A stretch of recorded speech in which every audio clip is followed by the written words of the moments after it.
Nicholas Godejohn sat down for an ABC News 2020's interview, and what he said was not what anyone expected. Because the way he talks, the things he admits, and the calm tone in his voice, it's not remorse, it's something darker. And by the end of this video, you'll understand why this interview might be one of the creepiest moments in the entire Gypsy Rose case. The suffocating grip of control, the insidious weave of deception, and the chilling perversion of maternal love. These are the forces that drive manipulation and betrayal. The Gypsy Rose and Dee Dee Blanchard story. This psychological thriller plunges into one of modern history's most disturbing true crime cases, dissecting the grotesque bond between Gypsy Rose Blanchard and her mother, Dee Dee. A bond meticulously constructed from lies, engineered dependency, and paralyzing fear. Within the pristine facade of their Springfield, Missouri home, Dee Dee spun an elaborate charade, convincing the world her daughter was gravely ill. Gypsy, confined to a wheelchair and subjected to countless unnecessary medical procedures, lived a life dictated by her mother's fabricated ailments. But as the cracks in Dee Dee's meticulously built illusion began to show, Gypsy's desperate yearning for freedom ignited a terrifying chain of events that would ultimately shatter a nation's understanding of family. Through its relentless narrative, manipulation and betrayal unearths the psychological torment of life under Munchausen syndrome by proxy, the slow, agonizing unraveling of deceit, and the harrowing quest for truth and redemption. Readers will witness Gypsy's harrowing transformation from a helpless victim to a defiant survivor, while confronting unsettling questions about trust, identity, and the fragile, often blurred boundaries between love and control. This chilling yet profoundly human story not only exposes the horrors of extreme manipulation, but also illuminates the indomitable resilience of the human spirit in the face of unimaginable betrayal.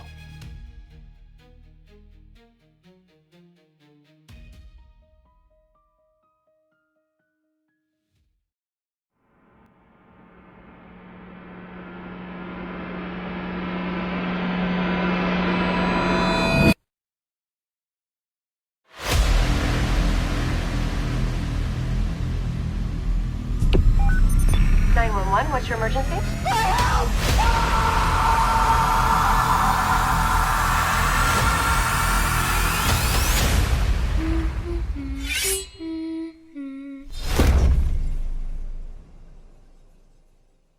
A huge shout-out and heartfelt thanks to Into the Weeds podcast on Military Broadcast Radio. Their incredible footage was invaluable to this case, and I couldn't have done it without them. Please, take a moment, head over to their channel, hit that subscribe button, and tell them Crime Champs sent you. So I need to make sure that you can acknowledge that you know we are recording this video interview for use on possible broadcast on ABC News. You okay with that? Mm-hmm. Yep. You can say yes? Yep. Okay, great. All right. So I'll begin with my first question. Why did you want to speak with us?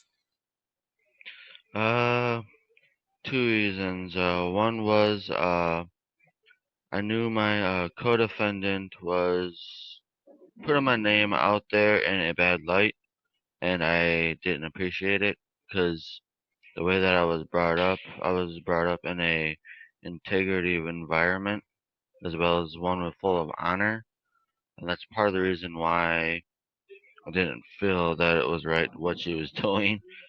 And the second was I understand that getting a chance to actually be on TV and everything else, that's a very, very big privilege.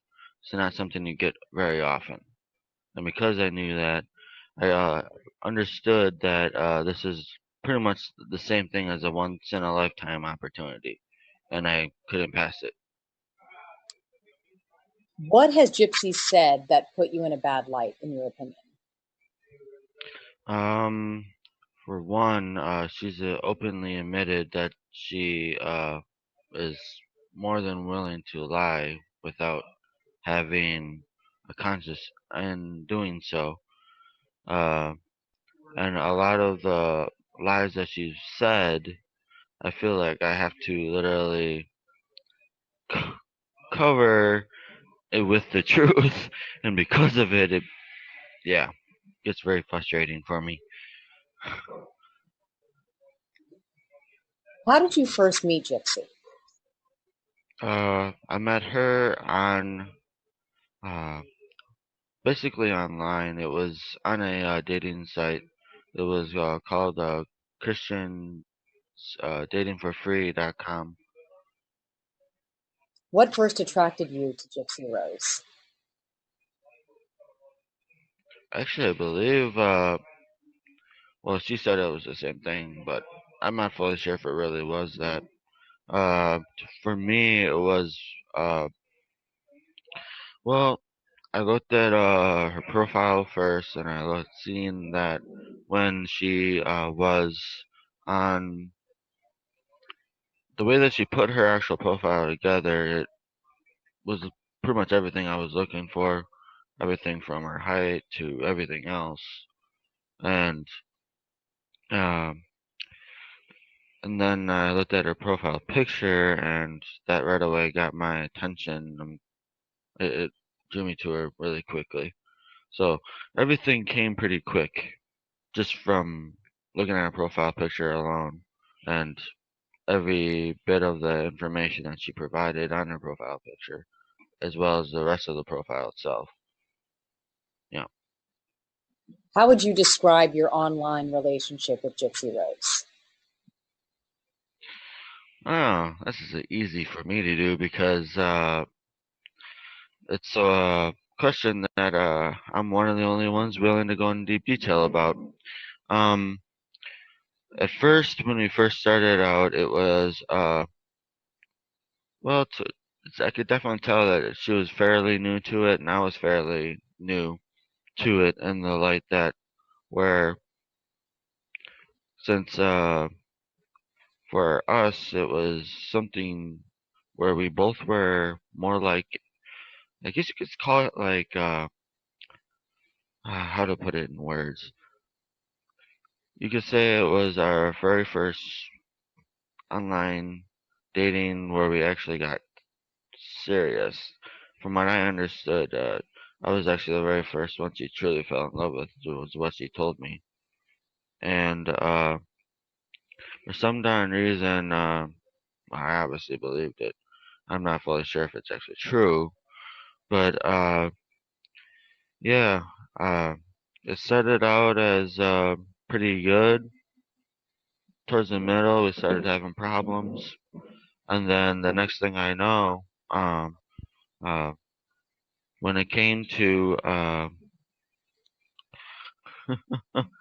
towards the end part of it, we almost had trouble surviving literally as a couple online because uh,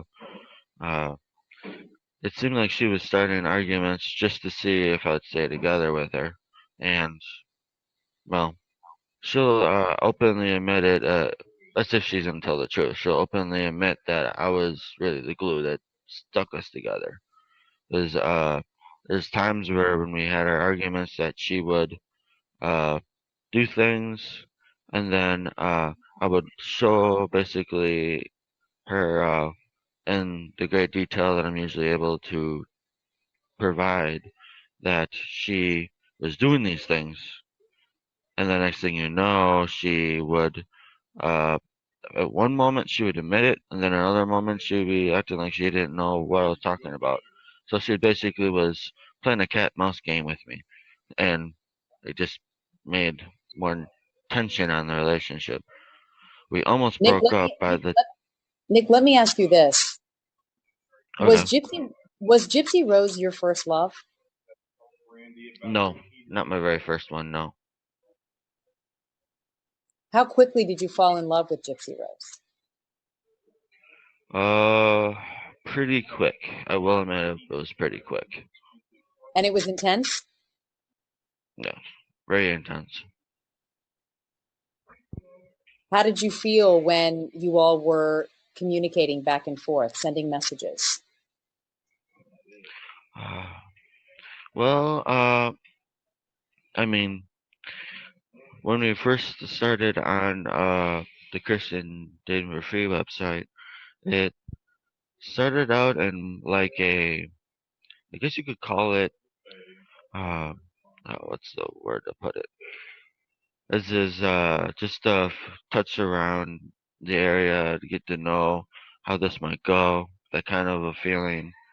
And then after we started relaying information to each other and uh, basically communicating about our likes, our hobbies, and so forth, uh, we started finding common ground from what she was telling me at the time.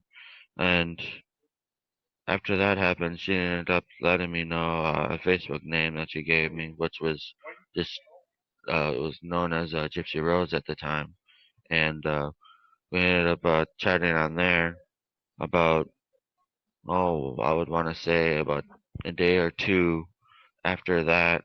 Once we started talking on Facebook, we went together, which was October 17th, 2012, is when we was the first day we were together. Nick, tell me about the murder of Dee Dee Blanchard. Whose idea was it? Who planned the murder? Uh, well, I'm actually surprised that Gypsy's actually admitted that she's done it because it's the truth. She actually is the one who actually not only did most of the planning, because I've made it right out in the open that I left that to her to do the planning, but I also uh, mainly went with the actual idea only because I truly wanted to be with her. I was literally not going to let anything stop me from being with her.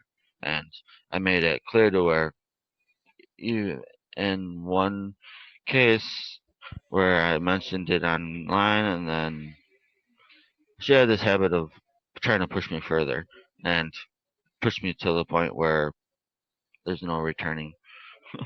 But yeah, it was Gypsy's idea. What did she ask you to do, Nick, specifically? I can give you the exact conversation on how that went. Uh, she came online one night and she basically asked me. Uh, she was basically saying, "Baby, I have a question for you," and I was like, "Yes. What is it? I'll answer anything you want, obviously." And then she's like, "Is there anything you'd want to do to basically be with me? Is there anything you want to do to be with me at all? Uh, uh, whether it's uh, basically just getting to meet my mom and so forth, or uh, what is it that you would be willing to do to be with me?" And I'm like, well, that answer is obviously anything to be with you. Once I said anything, I was pretty much locked in my word because I never broke my word the entire time I've been with her. The next thing I know, she asks me, "Well, anything, are you willing to even kill my mom for me?" I'm thinking to myself, at first I was like, what the heck is she asking me here? I was first in shock, and then she, once she asked me that, I was like, are you serious about this? Well, I already told you I'd be willing to do anything to be with you. I'm not one to take my word lightly. So you better be serious about this. I had to get her to say that she was serious 3 times before I realized that was no joking around about it. Because originally she started off in a joking manner when she'd bring this up. It was basically on the tension that she was having put on her relationship with me due to her mom. This is after the first time we actually met. Her mom apparently was having an argument with her this night, and she got so frustrated to the point where she told me that she was serious about it. And I basically supported her on it as long as she was really serious about it. I told her that this was a life changing moment, and if she's serious about this, there was nothing to joke around about. If she was joking about it. She'd tell me now and drop it right there, but no, we didn't drop it. She even wanted to go right into the planning right after she said that. So, Nick, describe for me what Gypsy's role was in the murder of Dee Dee and what your role was in the murder of Dee Dee. Well, to put it in the most concise way I possibly could put it, uh, she was basically the mastermind behind it all. I was basically a hired hitman in its own weird sense. Actually, in a more than one way, actually, now thinking about it in a deeper sense, mainly because, yes, she paid for everything from my bus fare down to Springfield, to the hotel I went to the food I ate, everything like that she paid for. And not only that, well, at the time she made me believe that she really loved me when, well, here I am and where she turned her back on me, so I know that's not fully true. But yes, that was her role in the whole situation. She literally made me basically feel like I was doing her a service when really uh, it was really more like a hired situation, even though I didn't feel like it was that. And with my role in the whole situation was just basically the one that was to carry the the harder part of the whole plan. I mean, I basically went back and forth with her. I collaborated with her, but I just basically, as long as it sounded like it would work, I told her if was okay for me or not, and I basically went with whatever she was telling me, basically. So, Nick, help me understand. Why did you agree to and ultimately commit the act of stabbing Dee Dee to death? Uh, well, I can't openly admit it on here since it's recorded in two directions, but I will say that the reason why I've admitted it in the past, and I will keep on admitting it, uh, the reason why I did do this is because I was, for one, so deeply in love with Gypsy at the time, and I said to her that I was always going to love her no matter what. I was going to love her unconditionally. There's nothing that would ever change that. I'll always love her. I kept my word. She apparently said she doesn't love me anymore, which means she was using me. Me, on the other hand, to this day, I still love her.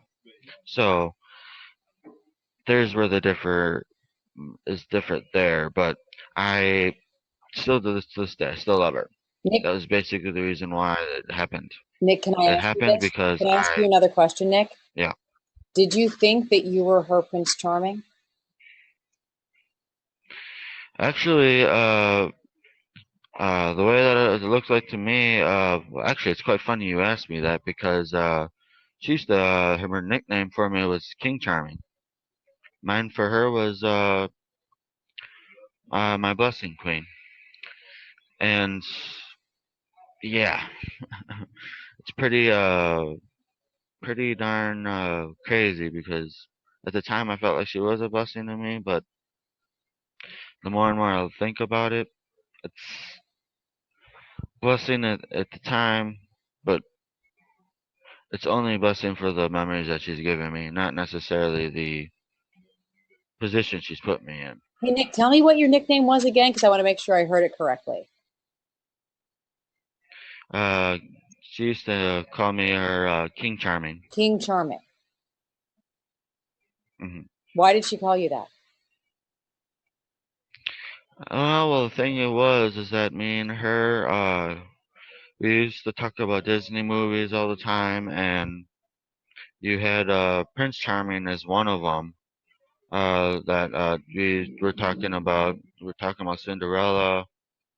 Uh, Not just that, we were talking about all the different movies that they made that were romance based in a cartoon form like that.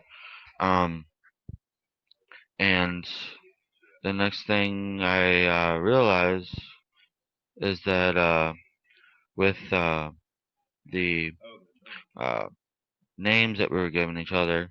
She came up with the King Charming one, and I'm like, yeah, that fits. That fits. Did you have a name? After that, not really. No.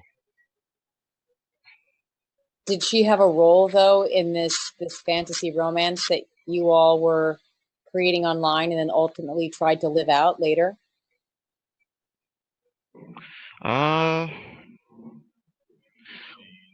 Uh, the fantasy we were creating was pretty darn strong. I will admit, it was pretty darn strong. But after that, it's a little different because um, I mean, it kind of like evolved. It went from just an online romance to when we were in person into something much more serious and much more powerful than just uh, something you would call romance that just plays in someone's mind. In Gypsy's It mind, felt much more Nick, real. in Gypsy's mind and in your mind, why did Dee Dee have to die? Well, originally, uh, uh, the first time we ended up meeting, she uh, apparently she angered her mom, and we were at the what was it? It was a yeah, there was a theater at the time. We ended up seeing Cinderella at the time, and apparently we ended up angering her mom. It's more like she angered her than I did, is what she was saying. Uh, and apparently she ended up coming up with an idea after that where she tried to make it look like it came from me to her and to her mom, that ended up delivering flowers to her to try to warm her mom's heart up to uh, letting me get closer to them. And it didn't work. Apparently, from what she was telling me, it didn't work. So the only thing that she could come up with and I was able to come up with was that. We were only able to come up with that. Did That you was the think only that idea you that was had, left. did you think that you, or did you believe that you were saving Gypsy? Uh, with the knowledge that I was getting from her, very much so, yes. I did believe that I was saving her due to due to the environment that she was in. I was well aware of her seeming like she was well wheelchair wheelchair bound, and uh, I was aware that she was taking a lot of medication and a lot of the stuff that was going on with her, and I felt like it was being pretty much forced on her, and I felt like it was something that was not something she deserved. So uh, it kind of made me feel as if it was a duty of mine that I had to do because no one else was stepping up to do it, or they were just too blind to see it in plain sight, plain right out in the open. So I felt like it was, if no one else was gonna do it, someone had to do it, and I ended up being the one she called upon to do it. What is it about Gypsy that you loved so much and that you still love? Well, now, originally it was everything about her. Every single thing about her. Everything from the way she looked to her personality to her heart to uh, even some of the things that she would say. It's quite interesting because I could actually get a little bit of the southern accent from her from when she used to, before she came up to Missouri, when she was down in Louisiana. I could tell she actually came from down there because there were certain words that she would say that remind me that she actually came from there from her accent. But everything from that to everything else, and then once this whole situation happened, the thing that stayed with me of what I love about her to this day, even though I am not in love with her anymore. I still do love her, to where it's not like a husband and wife kind of thing. It's more of just a respect on the kind of memories that she's given me. So I would say that I still love her for all the memories that she's given me that were positive ones. But at the same time, I just love her just because, I mean, I told her the truth. I was always going to love her. And so to this day, I still do. That's the only way I can explain it. And I know that this isn't easy to hear, but I wanted to give you an opportunity to react because Gypsy told me that she believes you are heartless for what you did to Dee Dee and that she feels sorry for you.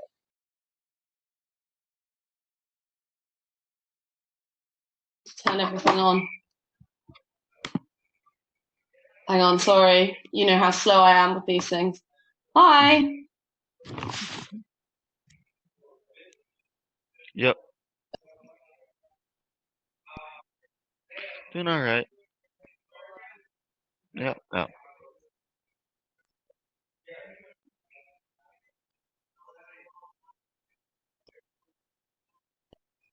Okay.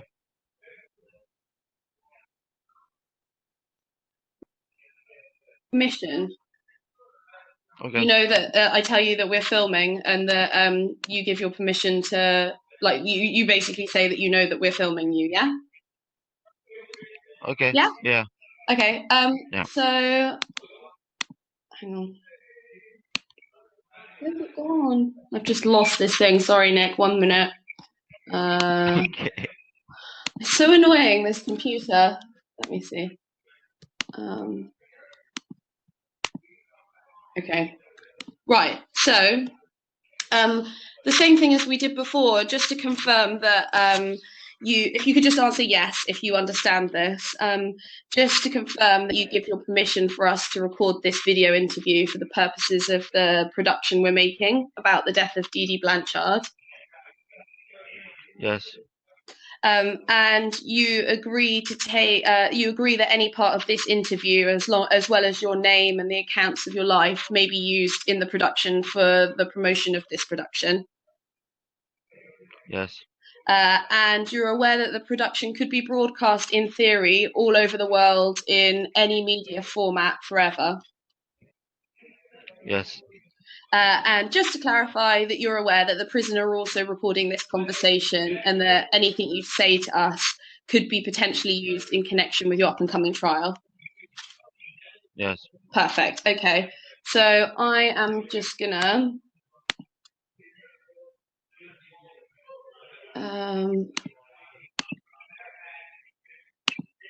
start a new project. Sorry. Okay. And now I'm going to get rid of myself, okay? So you won't see me anymore. And I'm just going to ask you questions like I did before. Unfortunately, some of them are going to be the same because, you know, we had that issue before with the flashing. Uh-huh. So I'm going to get you.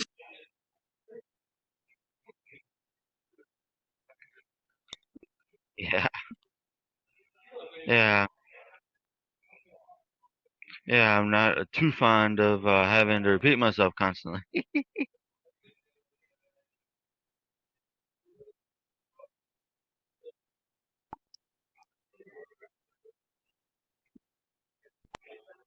Okay. All right. Mm-hmm. Mm-hmm.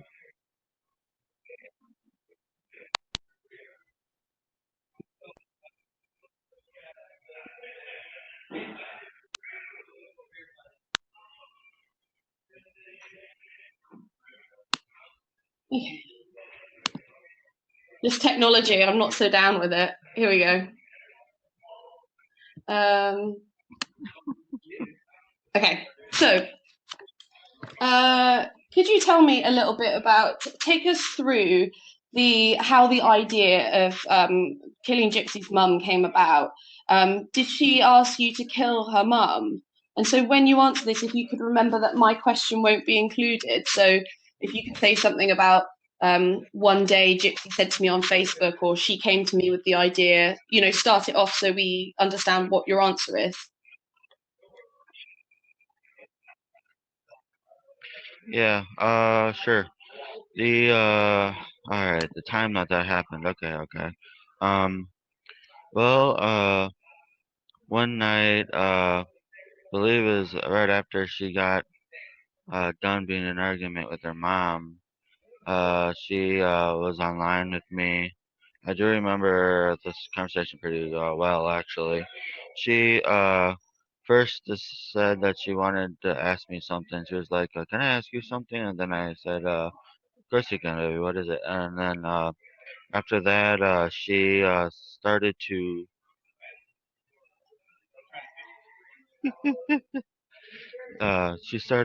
Oh, hang on. Are you moving something? what was it? Yeah, it's her. No, it just Okay. started doing it out of Don't nowhere. move anything. It's saying that something's being moved. I don't know what that means. Okay, let's start again.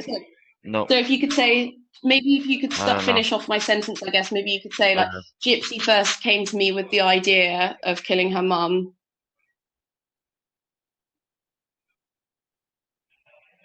Well, she did actually ask me one night, "Can I ask you something?" Like, yeah. And then she's like, "How badly do you really want to be with me?" I was like, "Well, I'd do anything to be with you," which that led me into a trap.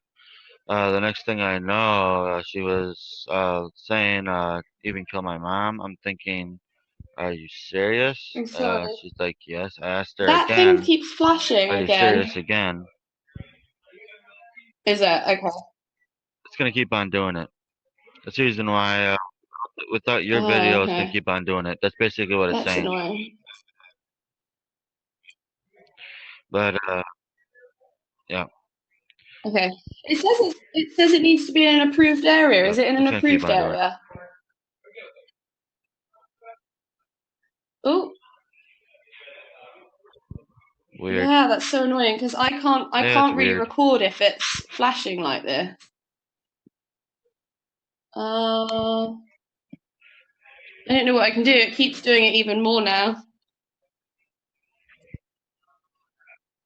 What is it? Is it Yeah. like a tablet or something?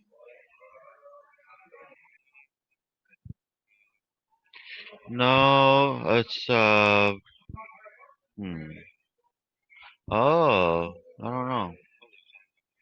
Let's see. I'm just trying something new. Okay, Trying to hold it in a specific way and seeing if that that helps. seemed better, didn't Oh, it? it stopped it for a moment. Oh, now it's going again. Oh no. Yeah, it's gonna keep on doing it. I really do believe it's the video. With you having Do you it think? off Shall like I put that, it back on? I'll it's gonna keep try. on doing it. No. I'm, I'm, and one second. Oh, wait, Did that- I have to see if it changed. Video will be paused. 1 second. I want to try something here. See if that helps. Unless it stopped. Oh, no, it didn't stop yet. Okay. No. Okay, maybe that might have helped. Nope, maybe not. Damn it. Okay. It hasn't done it in a second. No, it's done it now. Oh, this is so Ay, ay, ay. annoying. So is it anything to do with how it's plugged in?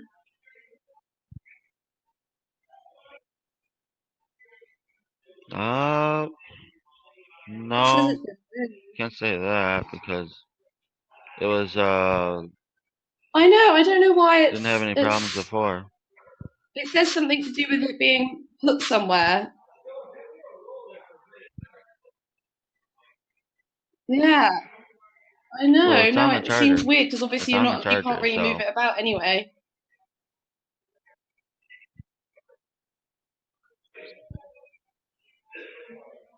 yeah. And I have to keep it plugged Yeah. in like it is for me Okay. to be able to use the Oh, phone. do you know what? So I don't know yeah. if it's gonna work.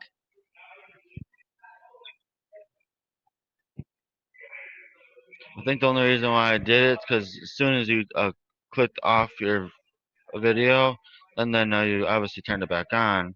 But I believe it's from that moment that you first turned it off, it Hmm. triggered it to do what it's doing, Right. Oh, I to don't where it's gonna keep know. on doing it. 'Cause it's obviously just happening too frequently. Is there another one that you can go on to? Maybe not. Is this the same one you were using last time when we talked?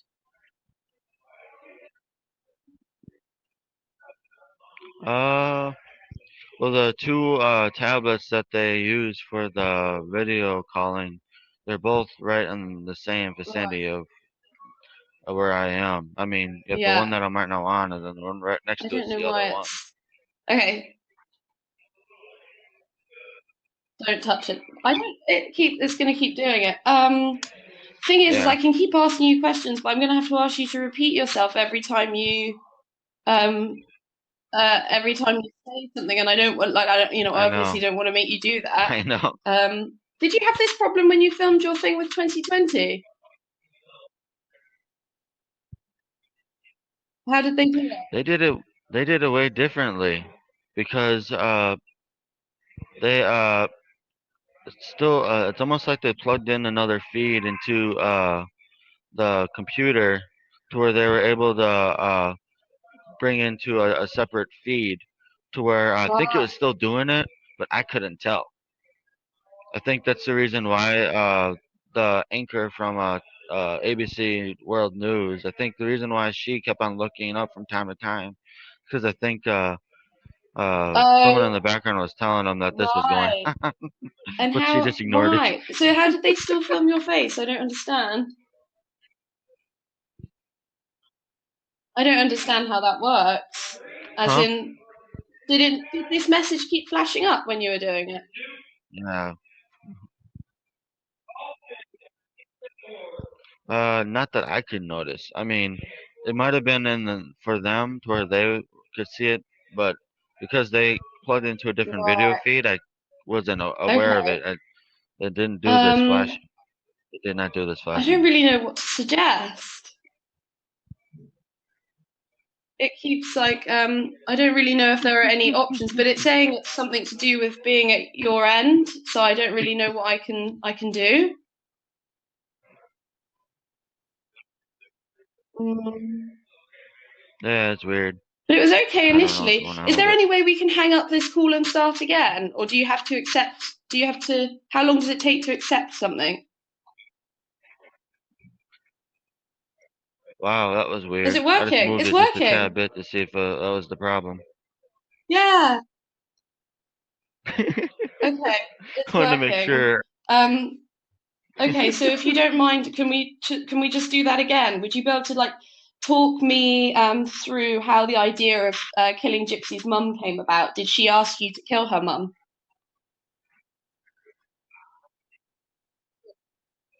Yes, she did. I want to go specifically though.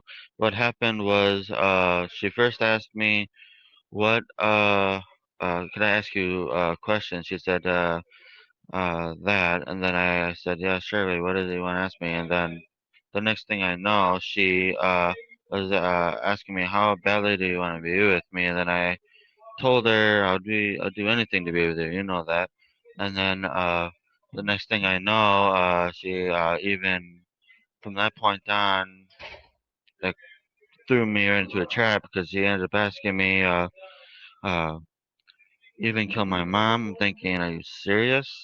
Is this what you really mean? You really want me to do this? I mean, I already told you I'd do anything for you, so really, this would be in that category of anything. So I'm pretty much stuck on this situation, but if you really want me to do it, I'm willing to. Only if you truly are serious about this. It's not anything to joke around about, is what I told her. And after like the third time of her saying yes, that she really wanted to do it, at that point I figured that there was no going back. And next thing you know, uh, the 11th of June came up, of 2015, and uh, what is it? Uh, 20. I'm trying to think. June of 15 of 2015 is How did next thing I know you I'm like when arrested. she But asked yeah, you to do that? How did you react?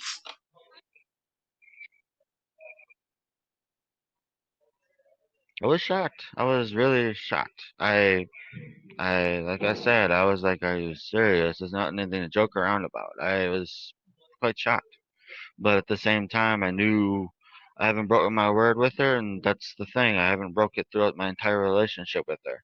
Because I didn't break it throughout my entire relationship, I wasn't gonna break it just on something when I already said that I would do anything for her. It sounds And a why little would you do anything dumb, but for it's the her? way it is. It was just that. That's the bond I had with her at the time. There was nothing I wouldn't do for her. But literally, there's truly nothing I wouldn't do. And apparently, she wanted to take advantage of it. And instead Because you of said to me protecting me like before she that you should have. felt a little bit like she'd manipulated you, and that she kept saying, you remember you said to me before, like, oh, you won't actually go through with this, you won't actually do this. Did she say things like that to you? And what did that cause you to feel?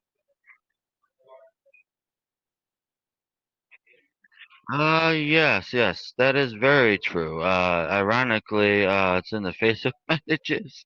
It's even in the freaking texts between me and her before the situation came about. She ended up, first it was in the Facebook messages. She ended up telling me basically that she didn't believe I was capable of it, and I was just making a show and blah blah blah, and making it seem like uh, there's more to it than making it seem as if I'm just putting up on a show when I was dead serious the entire time that when I keep my word, I keep my word. So she was basically playing me off my word, and yeah, she kept on egging me on there, and then it was even worse on the Texas because the part that made it even worse there is that uh, she ended up throwing an ultimatum out of nowhere. And the thing was, is I wanted us to work out no matter what happened. I wanted us to work out. I was literally the glue to me and her. So that's the reason why, unfortunately, she was able to manipulate me in such a effective way. The next thing I know, she ends up throwing an ultimatum saying that if you truly love me, you'd be willing to do this for me because you know this is the only way we can be together. And I was, for a while there, fighting it, but the next thing I know, I just couldn't give in right away. I had to keep on fighting it. But at some point, I ended up giving in because I just I felt too pressured by it. I didn't know what else to do, but I wanted to make her happy in another sense, and unfortunately, that happiness was only going to last for only so Ringing. long.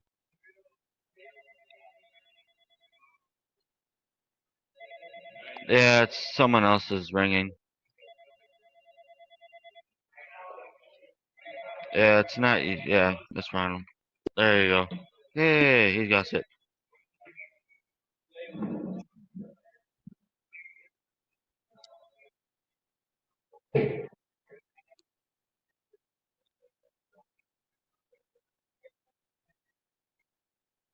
Yes, I do.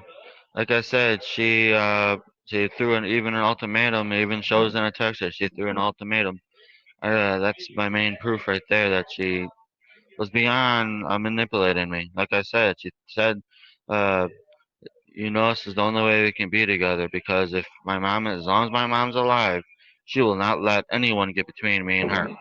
She made that very clear. That's the way that she's seen it as because she knew from everything she must have experienced between whether it was the times that she ran away with the guy that well tried to get her to kill her mom, and that's part of the reason why she realized that she couldn't do it. She tried to make someone else to do it. Well, that's the reason why she pressured and pressured and pushed and pushed and pushed as much as she could to make that happen.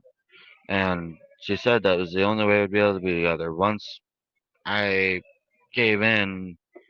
That was basically after pretty much arguing back and forth about it. I mean, she saw it as an ultimatum, like, this is the And you only way wanted to we'll be be with her, together. so Otherwise, if you that's don't do like this, I guess I to can't you. be Was with there you. not really any Basically, what other she option said. because you wanted to be with her, right?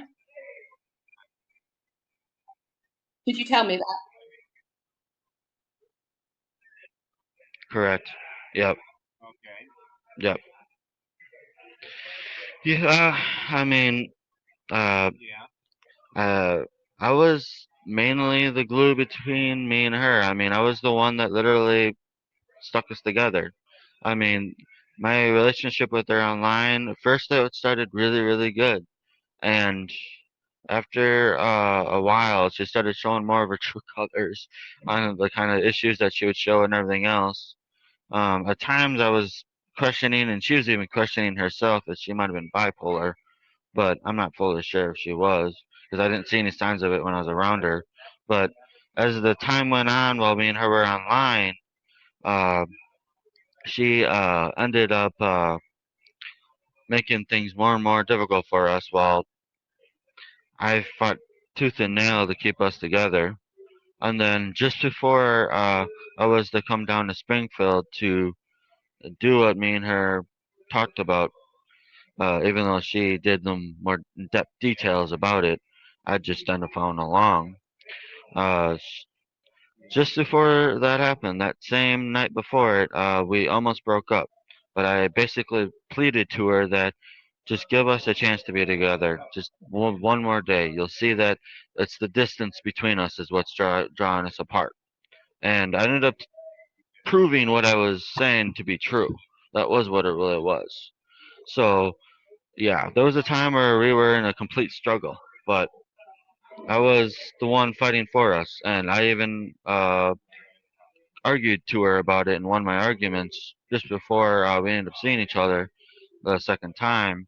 And uh, I mean, at first she admitted it, but then she made it seem like she didn't even know what I was talking about. So after all that fighting, making it feel like it was basically the effort level of like 30% her side, my side 70%. I felt like there was no winning to it after I've gotten stuck in here, because the next thing I know, she's talking behind my back and saying things that I would have never said So about how her. did you So do you think that she or yeah, was she the it's person that worked quite out the sad to say plan the of how least. you were going to do it?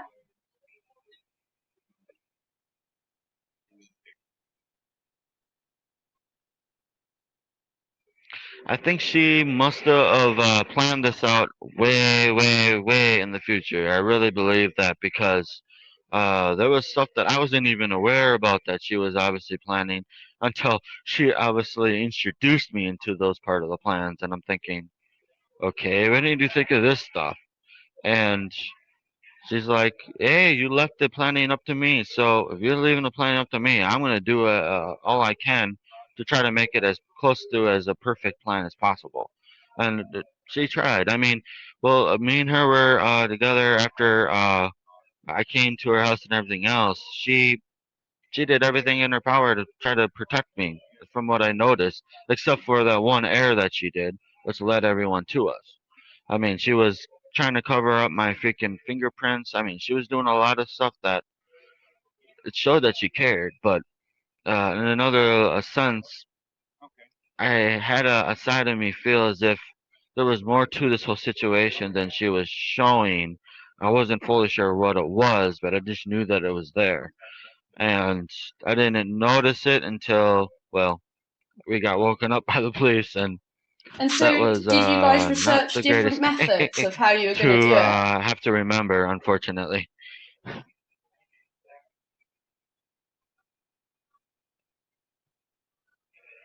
Well, I mean, it says it clearly in the evidence that she read on her computer that apparently they found stuff on hers. Me, on the other hand, I was much more, since me being more tech savvy, I understood what happens with the databases and how they all get stored and everything else. So if I was to do any of that searching, I would have been much smarter with it. However, would say allegedly that would have been possibly the case, even though they haven't found So you anything think on it so? on me from She what I'm definitely did aware a of. lot of the So research.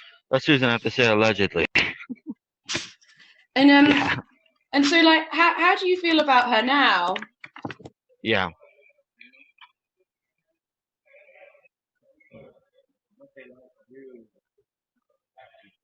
How do I feel about her now? That's the thing with me. She continues to break promise after promise after promise. Well, I'm at least keeping whatever ones I can keep still to this day. And one of them I ended up telling her, which is true. I ended up letting her know that no matter what happens, I'm always going to love her unconditionally. No matter what happens. Doesn't matter if we break off, it doesn't matter what happens.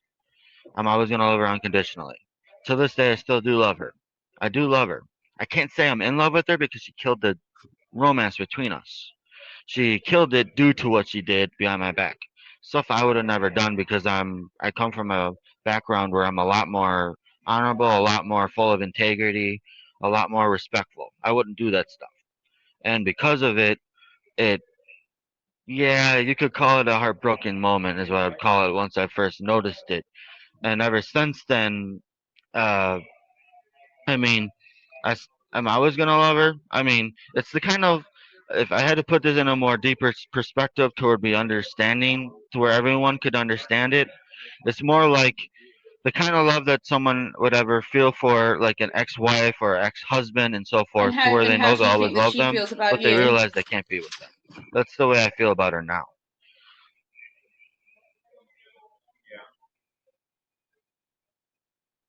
You know, the thing is I think that she deep within her, I really believe she does regret what she did.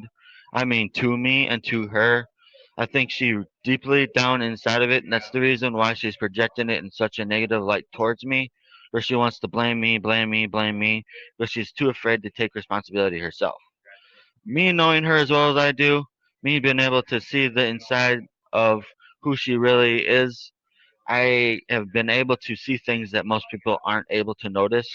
And we've had some very, very deep conversations while we were in person to the point where I really felt deeply connected with her. To the point, let's just say that she felt naked to me because there's nothing she could hide from me. And because of it, uh, that's part of the reason why I actually, in a weird sense, understand what she's doing. But in another deep sense, I believe she might say that she doesn't love me anymore, but her body language speaks completely different. I know for a fact that she still does love me. I know it for a fact.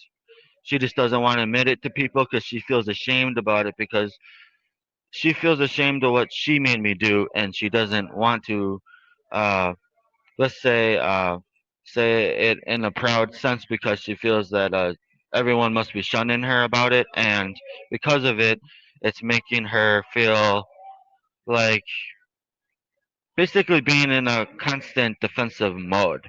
And her way of defending herself is push it off to someone else and not take full responsibility. And that's just the way it is. Me, I'm gonna take full responsibility because that's And the way I was so, brought up. And like, what well, exactly happened that's when you only to came what, of inside of course, the is house? true. Like, did But Gypsy yeah. open the door to you and like let you in? Like, she was obviously.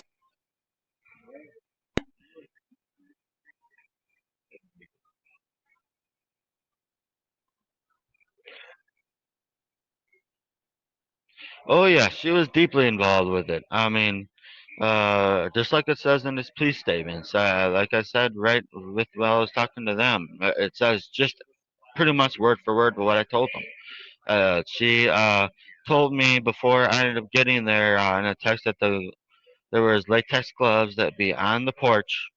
She did say that right on the text is it's clear as day that you can actually see it. And then, well, I ended up finding them when I got there, and I let her know that I was at the door. She opened the door, and she made sure I had the gloves on before she gave me the weapon, and she made sure that she wouldn't let me open the door. She made sure I had those gloves on before either of those doors opened. So that's the reason why you ain't gonna see any fingerprints on in there, either any of that stuff. And then from that point on, well, my darker part of me took over, and because she knew right away that I admitted straight out to the whole thing that I was not going to get involved with this, no matter how much he tried to push me. It was going to have to be a darker side of me of some form that I have never had the opportunity to explore. So I did not know what it was capable of until that dark night. Once that night came, I knew fully well what it was capable of. And at that point, there was no time going back because from the first step I walked into the house, I knew there was no going back. There was two thoughts that came in my mind. One was a benevolent thought, another one was a malevolent thought. It was almost like having a devil on one shoulder and a angel on the other. Basically, what happened was I had one thought in my mind out of nowhere appear, and it just appeared. I didn't know. It was almost like, I guess you could call it God, is what everyone likes to call it. Him talking to you, or an angel talking to you through him, maybe. Basically saying, take her and run. That was the benevolent thought. Take her and run. As if it was the kind of feeling that it was basically trying to influence on me, as if I was somehow going to get away with it if I ran away with her, as if somehow we were able to keep her mom at bay better than she was able to in the past when she ran away. However, the other thought came in my mind was because it saw as basically because the darker part of me was also in love with the darker part of her, and because of it, the thought was is excuse my French, but it basically said this bitch is dead. Not letting her get between me and her. This bitch is dead. Basically, is what the thought was, and uh, unfortunately, I ended up listening to my darker side because I wanted to be with her, and I remember what she said, and I wanted to believe what she was saying, and unfortunately, I should have listened to my other part of me. Uh, ironic as I was trying to influence her to go with, but she never went with it. She never wanted to run away, so I couldn't get that to work. But anyways, as the whole thing happened, she ended up as I was walking through the hallway that led to her room, her mom's room, and so forth. Uh, she ended up going to the bathroom. She locked it, and I waited at least a minute and thought about if I really wanted to do it. And before I was to do it, allegedly, I was willing to do it. The next thing I know, I ended up going right into it and thought there was no going back because I had myself on my word, and I was not one to break my word to really anyone at all if I had one to keep at the time. If it was worth keeping, I was going to keep it. And that's what led me to Nick, the do video it. is And going to cut off in a I minute, loved her so but deeply that I remember was not whatever going to you change just my did to mind. that thing, I and should we try didn't want to again break my word. tomorrow? Oh, Bye. okay. Yep. All right. Sounds good.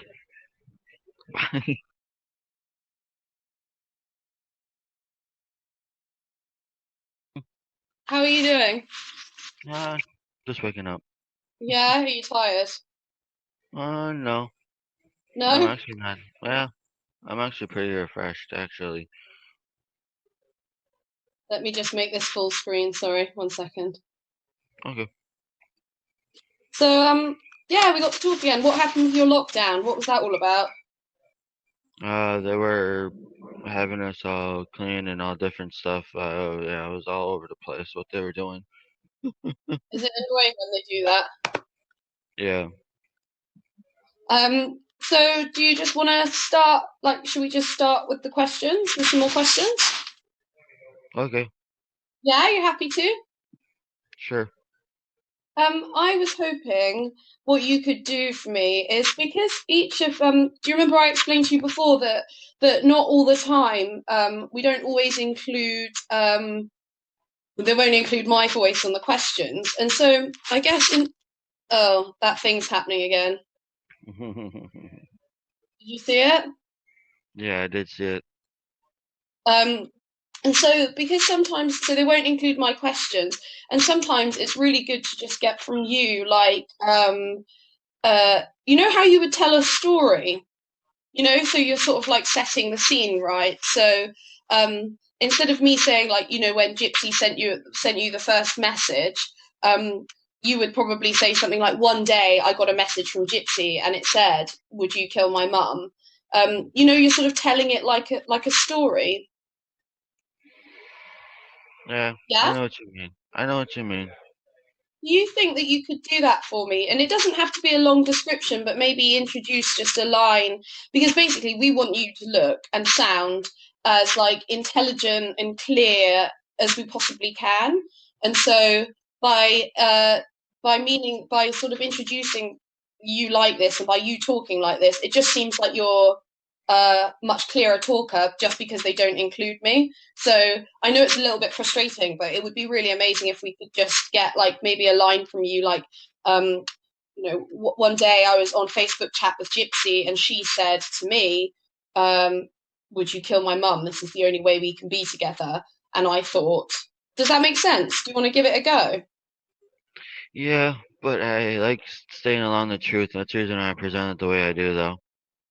Yeah, of course, totally. And and what you do present is perfect. And I don't want you to say anything that didn't happen or say anything that isn't how you want to say something. But what I mean is that I want you to come across as best as you possibly can. And because they're cutting me out of it, it means sometimes they might not be able to use what you say because if it's not sort of introduced properly, like we won't know the context because they cut me out. So like I'm not doing it to try and change anything that you say or how you say anything, but I just want it to sound. I just want you to sound as best as you possibly can. So everybody we interview, we ask to just do that. So I was just hoping that we could get a line from you that would just introduce the context a little bit. Because you've given us loads of really great content. It's just we need that line from you at the beginning so they know what we're talking about. Does that make sense? Okay. Mhm. So could you try and do that for me? And like I say it in your own way, say it how it actually happened, but something along the lines of one day I got, and you can sort of just finish that off, I guess, if you're comfortable with it. Okay. Sure. Yeah. And you've got like a million times to try it if you want. Okay. Uh. All right. Yeah, in my own words. Uh. One night. After Gypsy came online, she had a very, very disturbing question for me. First, she asked me if I could basically, if it's something that she wanted me to answer, and uh, she said she had a question for me. I was like, okay, maybe what is it? And then she basically asked me if I could even kill her mom since I said I'd do anything for her. And I made sure she was serious about this. I asked her 3 times if she was serious about it, and she wouldn't budge. She stayed straight to the point, and she said, I might have been joking in the past because she was doing it in a joking manner up to this point, but she wasn't in any form of joking manner when she said it this time. She really asked me to kill my mom. So, yeah. And what was it that she wrote? What had she typed? Was it literally just "Will you kill my mum"? Well, the way that she actually wrote it on the Facebook message was even kill my mom. Uh, yeah, because I first answered her, yeah, I'd be willing to do anything for you, and that's when she said even kill my mom, and then that's when yeah, it shocked me, and I ended up making sure she was serious about it before we were to go any further with that conversation about it, and Mm. yeah, pretty darn serious. Well, allegedly, but yes, just to protect myself in the whole court system part. But yeah, I understand. Well, but you, you're not saying, you're just saying that she did ask you to, and we all know that she did ask that. She admits to it, I think. Um, I don't know whether I didn't see on the Dr. Phil whether she admitted to it. She did, I think, didn't she? yeah.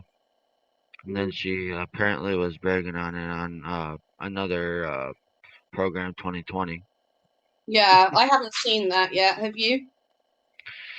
No, but someone's best friend told me how the interview went, so yeah. Right. Who told you that? It was one of my, it was the trustee in here's best friend. Right. That's who it was. And so, you said to me that there was like there's this dark side of you, right? This dark part of you that kind of took over when you were in the situation in Springfield. Um, and I was just wondering if you could explain to me what what is this? And talk about it in context of the story. I guess would be most helpful. That you know that there was this darker side of me that basically came out that night. Could you explain something a bit about that? Because it was a dark side that you hadn't really necessarily explored before, wasn't it? And something happened to you when you were outside the house. So I guess, did the dark side come out while you were outside the house, or did you feel that it didn't happen until you were inside the house? And yeah, when did you think that this sort of dark side was coming out? Well, I felt a change in me as soon as I had put on the latex gloves, and just as I let her know that I was outside the door waiting to go in. Uh, I did feel a change just click in me, like it was something drastic about to happen, and obviously at the time I wasn't ready for it. As soon as she let me in the door, I felt the full effect of it, and it was basically the very first step that I stepped in the door. It was basically one of those situations where I felt uh, as if it was in a life-altering situation. Basically, I felt the full effect of it in such a context that it's one of those situations you would have to experience to understand it in full context of it. Uh, I basically had two thoughts pop in my head. One was take her and run. The other was, like, excuse my French, but this bitch is dead. She's not going to get between me and her. And that's basically what the other thought was. And of course, as the dark side tends to do, they are very good at manipulating people, unfortunately. So, after a good minute, or possibly plus, of arguing while I was at the door away of her mom's bedroom, I ended up ultimately deciding to get rid of her mom, only because I felt like, for one, she was in our way, and for two, I was stuck to my word. So uh, that part of me basically made the argument that if she is going to get between us, she doesn't need to be around.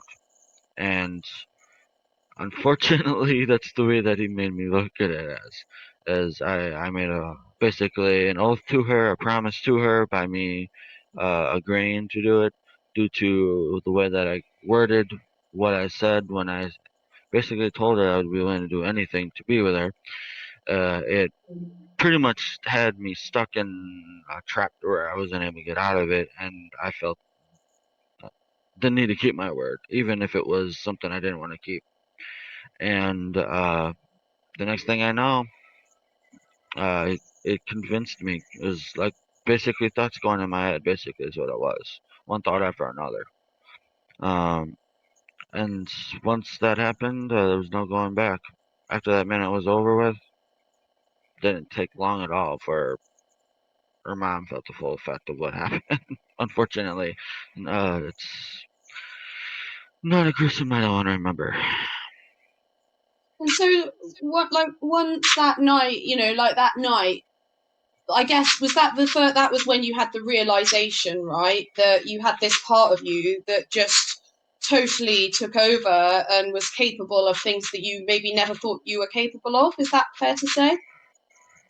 Yeah, it's the only thing is me as who I know myself, as the identity of who I am before I knew about this part of me. I have always been very much along the honor path and everything else, to the point where actually I would acknowledge police officers and everything else as just a citizen saying hi to them. I mean, I was very, very respectful, but this other side of me is completely the opposite. and I've learned that it is probably the very essence of the word evil. Unfortunately, it had no problem doing what happened with her mom. And quite frankly, I would never ever hurt Gypsy. However, that side of me threatened that she would be gone if she said anything. And then, yeah, that's part of the reason why I'm unhappy with what's going on, because I feel like I can't even trust myself around her now. Because of sort of like how angry you are, or how hurt, I guess. Hurt's probably a better word, right, than anger. Pete, is probably the word I'm thinking of. Yeah. Feeling a form of resentment, but yeah. And so, like, could you tell me, the reason that you did this, and I guess what you've said to me before, is that you loved her so deeply that you weren't going to do anything for her, and there was no changing your mind once you'd agreed. You stuck to your word. That's something you said quite a lot, right? Could you just tell me Yep. that again? Yes. It is very true. I actually did always keep my word. It didn't matter if it was because she would start up arguments just so this way she could get me online. This is back before I even had internet at home, so I'd have to go to other places, whether it was a McDonald's or the library or so forth. I mean, she started one just so this way I could actually go through a blizzard just to freaking talk to her online. One night I had to make her clear to her that happened, and then she starts another argument in another situation where she tries to get me online. This time I'm trying to go to the library, and then on the way back from the library, my freaking laptop gets totally uh, drenched out basically and gets short circuit wired to the point where it just doesn't want to turn on because I ended up walking through something that's similar to like a monsoon. The only difference is we don't have monsoons up in my area that I was at, but it was such a heavy down rain pour that it made me feel like I was in one. Even though it was short lived, it felt like it was a lot longer than it actually was. So yeah, those are two situations. I even ended up accidentally hurting myself on one time to the freaking. Yeah, like I said, I've done so darn much with keeping my word that and risking so much as it was that she thought she could push me, and I wish I would have saw it way ahead of time. This way, I would have been more ready for it at the time that she asked me such a devastating question. So yeah, uh, anytime that it was me freaking keeping my word on something, I was full-heartedly devoted to making sure I kept it, even if I should have maybe backed off a little. Unfortunately, I wasn't that way. I was too stubborn for my own good, unfortunately.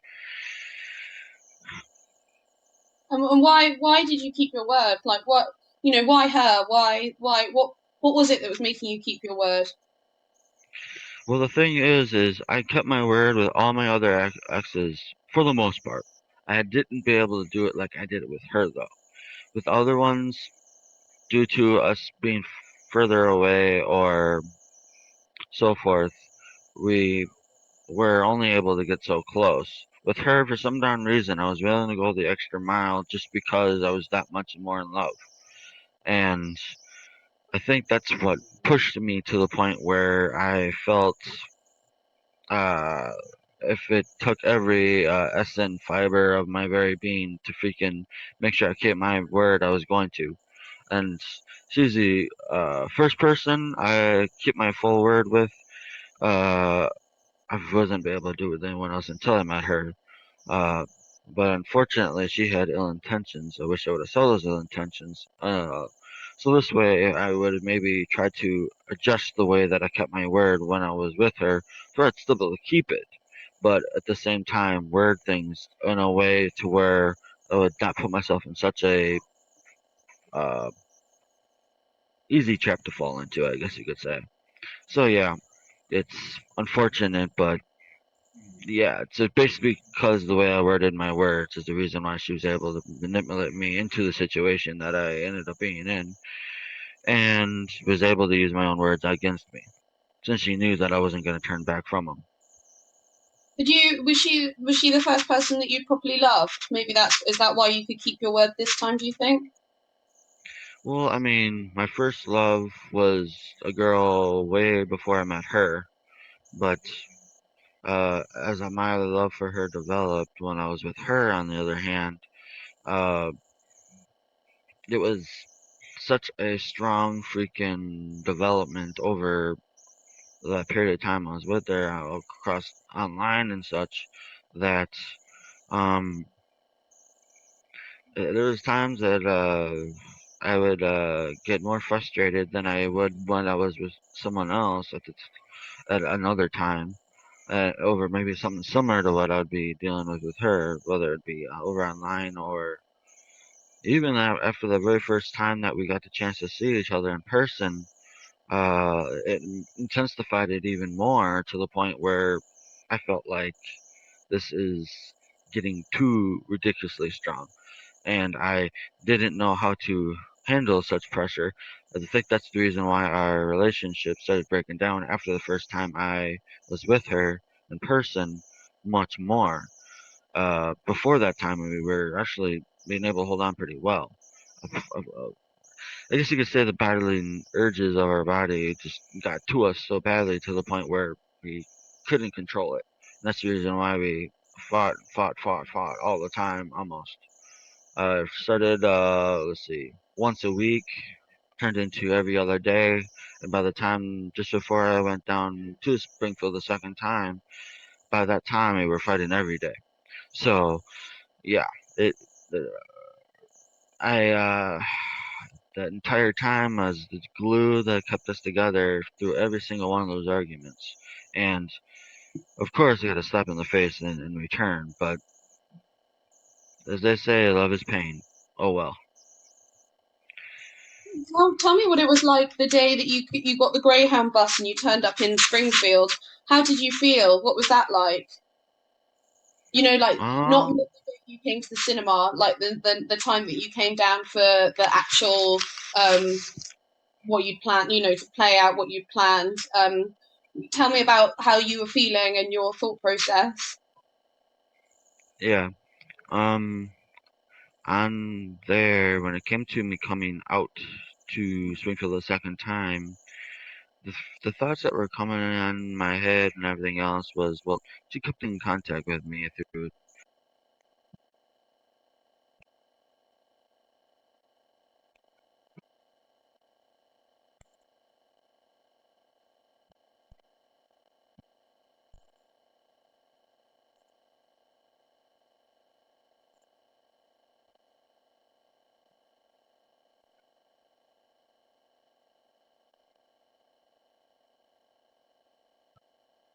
the weather, so I felt excited to get a chance to possibly be with her for the rest of my life is what I was hoping for, as I believe that's what she was hoping for.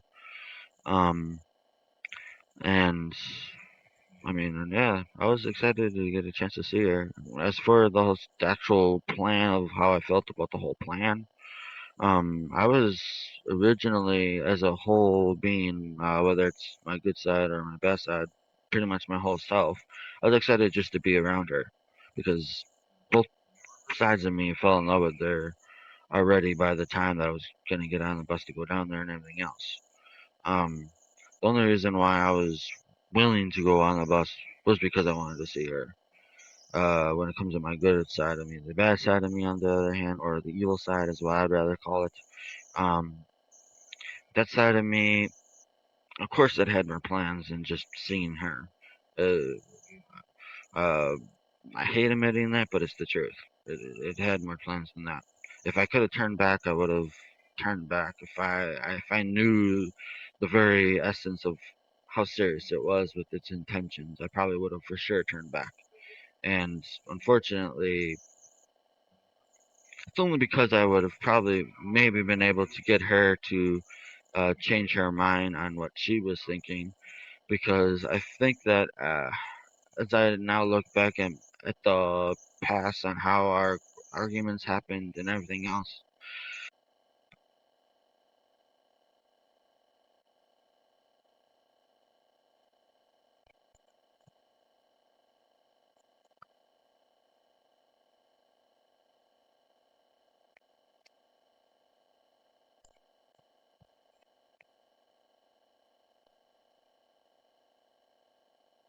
whole being, but the other part of me felt that it had a purpose to get done, and it wasn't going to settle with anything else more than that purpose getting fulfilled. And it's really interesting though, because that side of me, the way that it viewed it, is basically her mom getting between me and her. So it viewed it in a protective sense. And it might sound as if it was evil with the way that it projected itself out, but it had its own intentions of obviously making sure she knew that there's no way I was gonna let anyone get between me and her. And that side was more willing to do it than uh, this side of me. If it would have been my good part of me, the one that's now speaking, I probably would have maybe got between me and the person, uh, where she wouldn't been able to obviously be harmed or anything. I would have maybe just protected her from being, make sure, like she's behind me or something like that. I wouldn't have went to the extreme that the other part of me did. So yeah, there's a drastic difference between both sides of me. Um, Definitely drastic, just blah, drastic difference. But yeah, And so tell me, so when you turned up at the house, how did you get there? Did you get a taxi, or explain that to me? And what was it like outside? Was it yeah, dark? And what's going through your head? yeah. It was uh 1 o'clock, almost 1:15. Probably by the time the actual taxi got to me, I would say. Um, uh, I was about let's see, almost there. Probably about by 1:27, I want to say. And probably by the time I got there, it was almost 1:30 in the morning. This was on June, June 10th of 2015 is when this was happening. Since the police can't seem to get it right. Literally,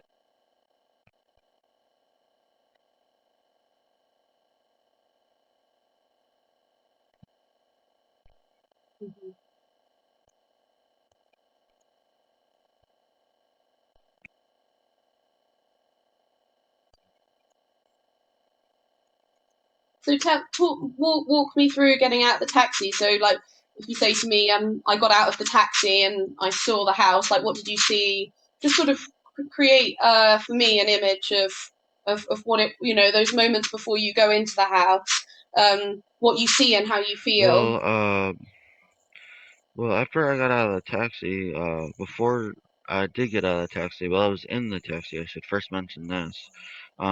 Before I got out, just before I pulled up to the house, I did mention that the other part of me, once I could feel it from all the thoughts it was giving me and everything else, uh, it basically was making it clear that if it comes out, there's no going back. It's gonna do it, and it's gonna make sure it got successful with what it was gonna do. I was trying to explain that to her, so this way she would understand that uh, the second I step in there, which I wasn't fully aware of it at the time, but it's almost like I, in a sense, knew that when the second I stepped in there, it was gonna change drastically with how I felt, to the point where there was no going back. It was really weird because that's the way I actually felt. I was trying to explain to her that just before I got there, and uh, then I and then after that, I had let her know when I was about to pull up, and then I did let her know that basically I was there and I was ready. At that point, my other part of me was already out, uh, partially to where it was ready to go full force out. I think that's the reason why I felt such a drastic change once I had my very first step into the house, is because that other part of me was already partially out already, to where a degree to where it would be able to take over the second that I stepped in, and I wasn't aware of it. But yeah, uh, that's basically what's going on. Ooh, 1 minute left. Yeah. And do you know what? It's got this funny ticker on the time. It's like a clock saying like it's counting down now, which puts loads of pressure on me. Do you mind if I schedule another visit? Maybe Sure. we could chat again tomorrow. I'm Is totally cool with that. that okay? Yeah. Yeah. Okay. So maybe if I just do that, yeah, I'll just schedule it now, and then it means you can accept it either now or like tomorrow. But I'll do it straight away, and then it means that you can get it straight away. You can Okay, accept it sounds straight good. away if you can. Okay. All right. Okay. I'll talk to you Yep. tomorrow Bye, then. Sophie. Yeah. Bye. Have a Yeah, good you day. too.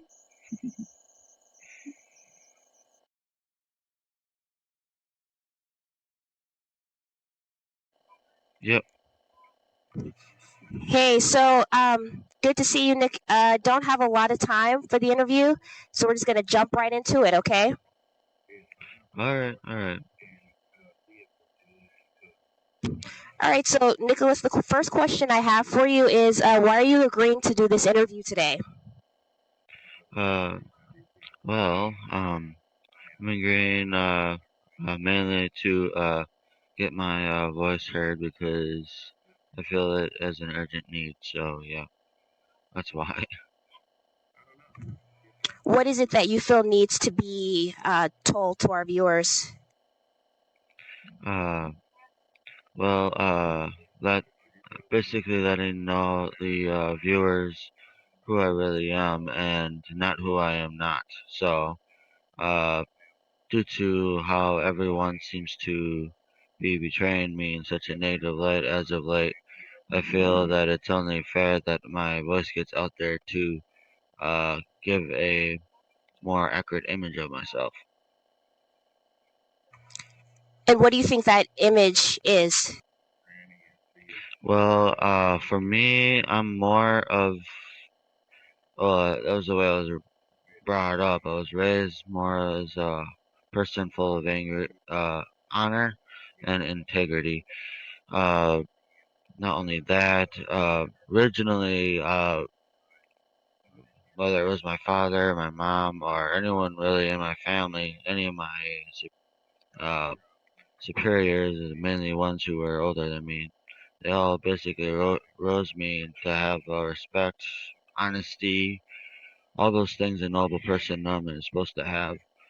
Uh, of course, due to one of my mental and my main mental disability, it's quite easy for me to be deceived, unfortunately. And let's get into that deception, Nicholas. Obviously, you had a relationship with Gypsy. Why did you feel it was necessary to take Dee Dee's life?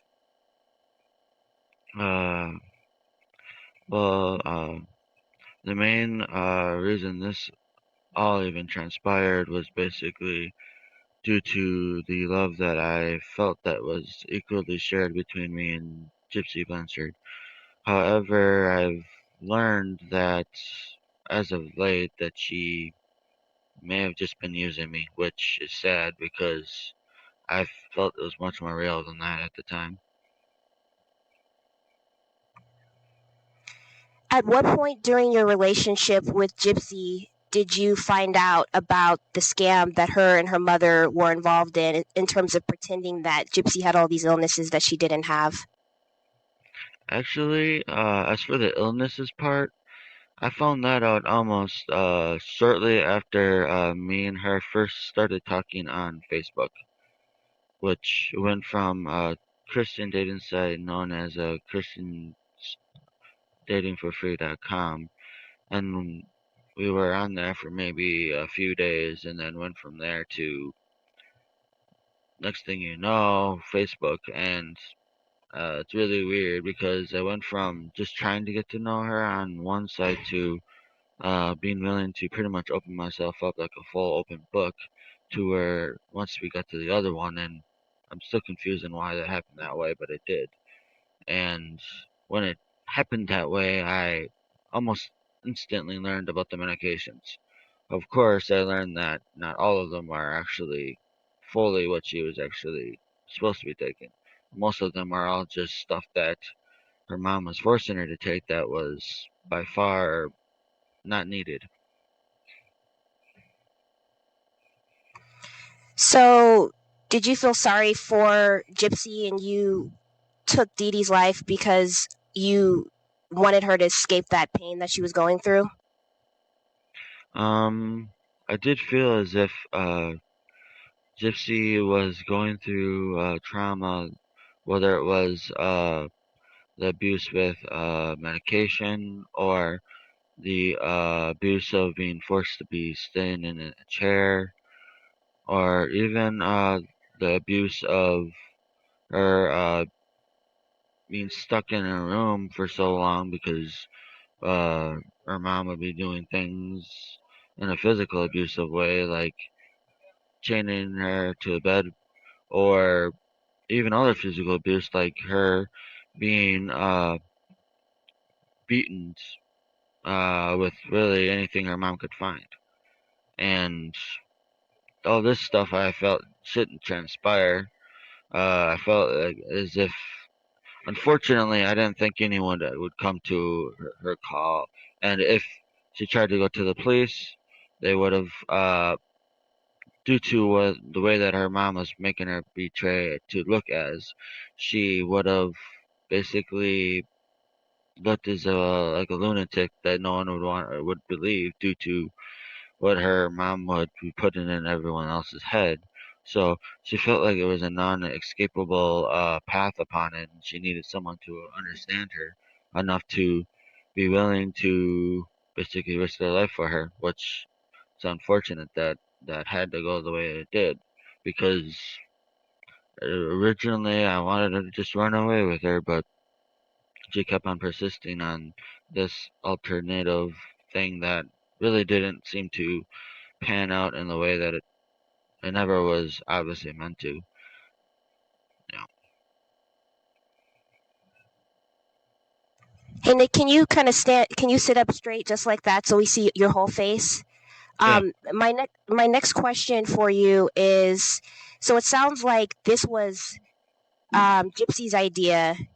Unlike what she's telling other media outlets, this was her idea, not your idea, right? You said you tried to talk her out of it. Yes, I did. I tried to do it multiple times, unfortunately, and then it's only unfortunate because I never succeeded. And she didn't want to just run away because she felt like there was a chance her mom would come after her and bring her back to that situation. Yep.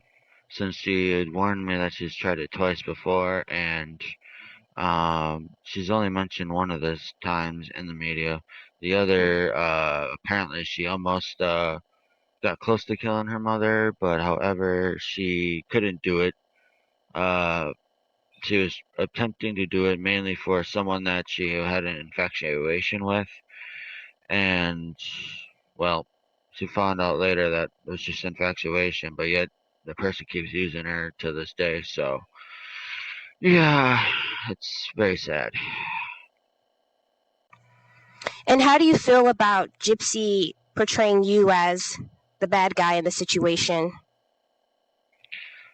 Well, it's unfortunate because it's the way that she was brought up. She was brought up to lie and lie and lie and lie and lie.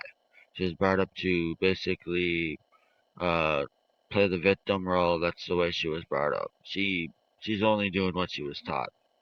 Believe me, she was brought up in a much more better uh, environment, much more better people around her. Not just her mom, always around her, always pretty much holding her down for who she could really be. I can almost guarantee she would have never asked me that dreadful question.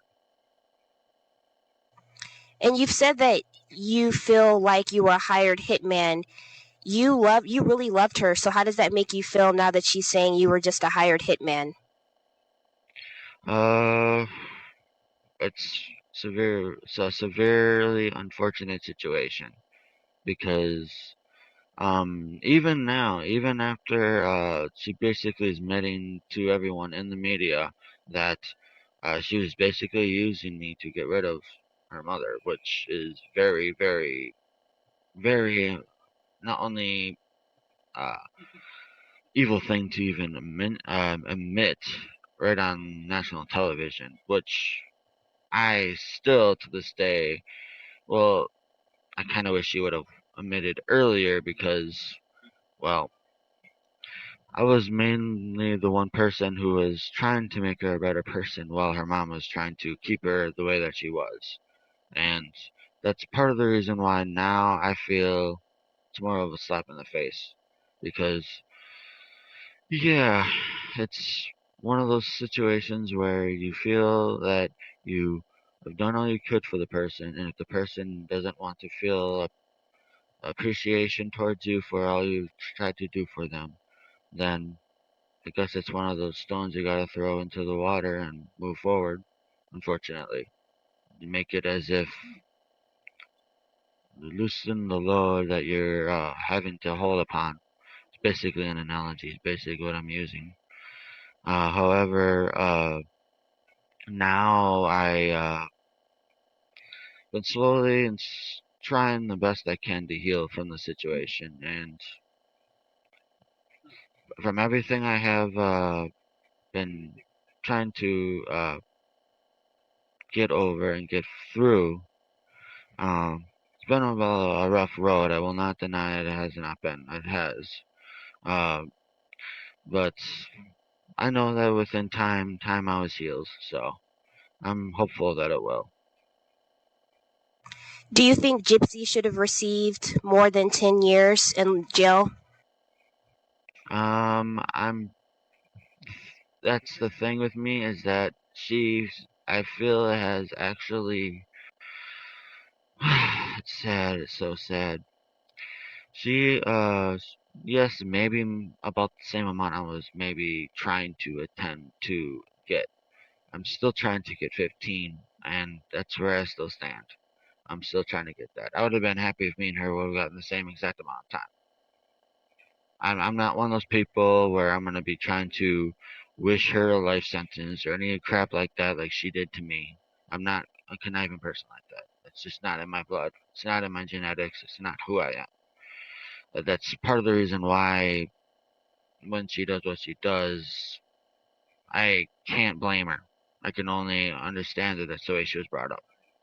But me personally, if we would have both gotten 15, I would have felt it was fair.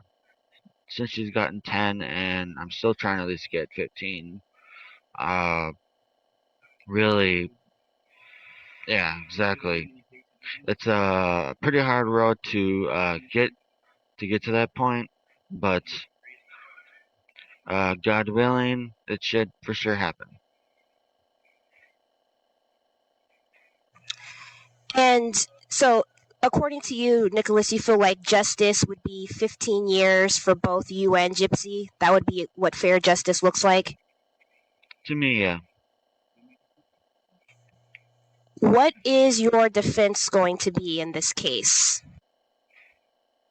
Uh, well, there's two parts of it. One, I was planning on using my mental disability, which is clearly documented from multiple psychiatrists and uh, ones who have studied psychology. So really, I mean, I have a therapist from when I was 15 years old who said because they had family member who was one with Asperger syndrome. They was the first ones who mentioned when I was 15 years old that I had that and I didn't have the more form of that is severe of autism. I didn't have that. And I didn't have anything less either.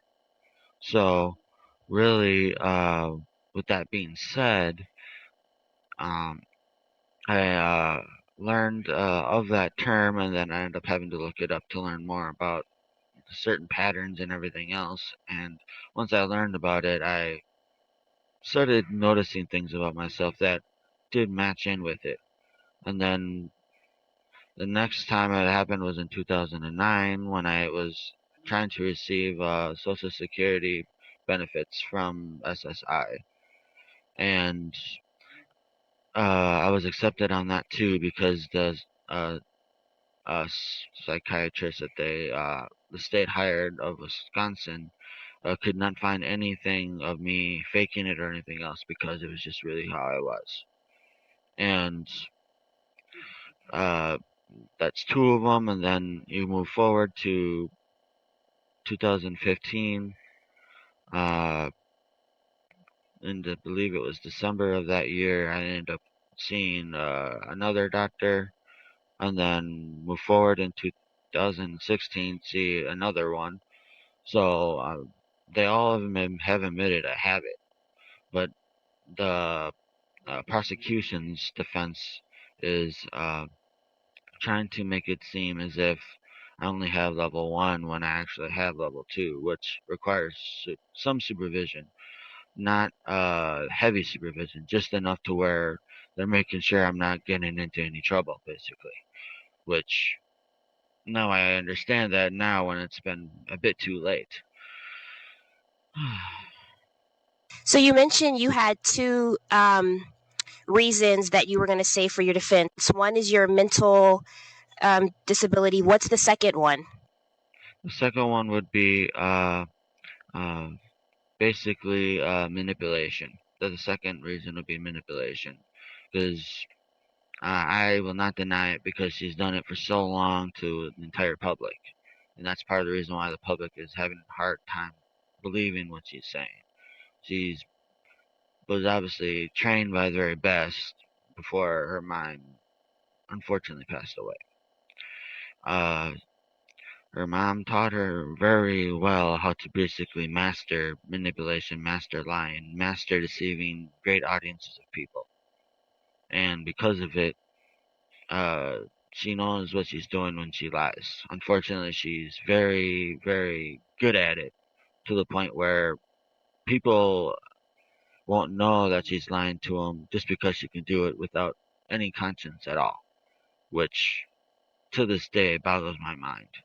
But because of that master of manipulation that she is able to do, she had no problems manipulating me into the situation.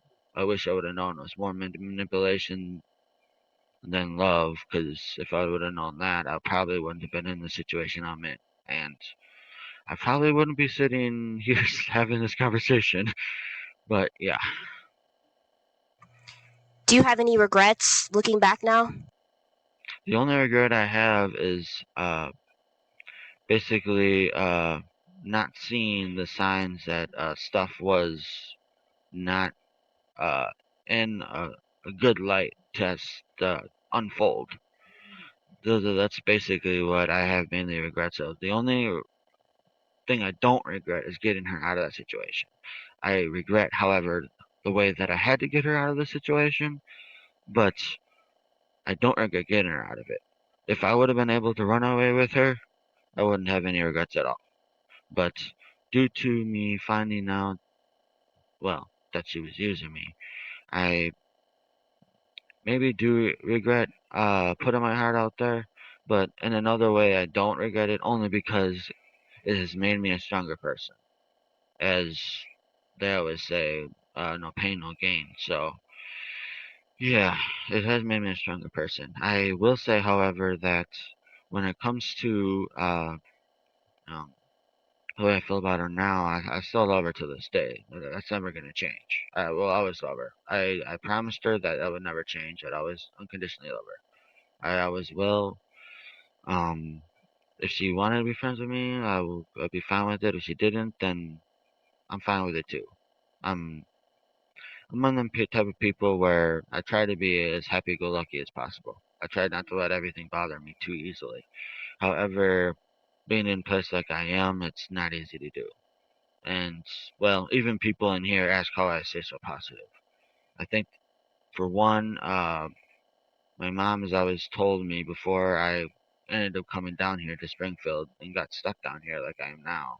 She's always been telling me all the times that she was video visiting me up in Wisconsin that she's strong like I am and I can handle this and I'll be fine. And she basically was giving me the support I never had throughout almost my entire life. That emotional support I never thought I'd ever receive from her. So, yeah, that, and then you also have the support of my father, which to this day I still talk to every once in a while. So uh, every little support I've gotten has been able to keep me from basically losing my mind, which every little support I have, I definitely appreciate.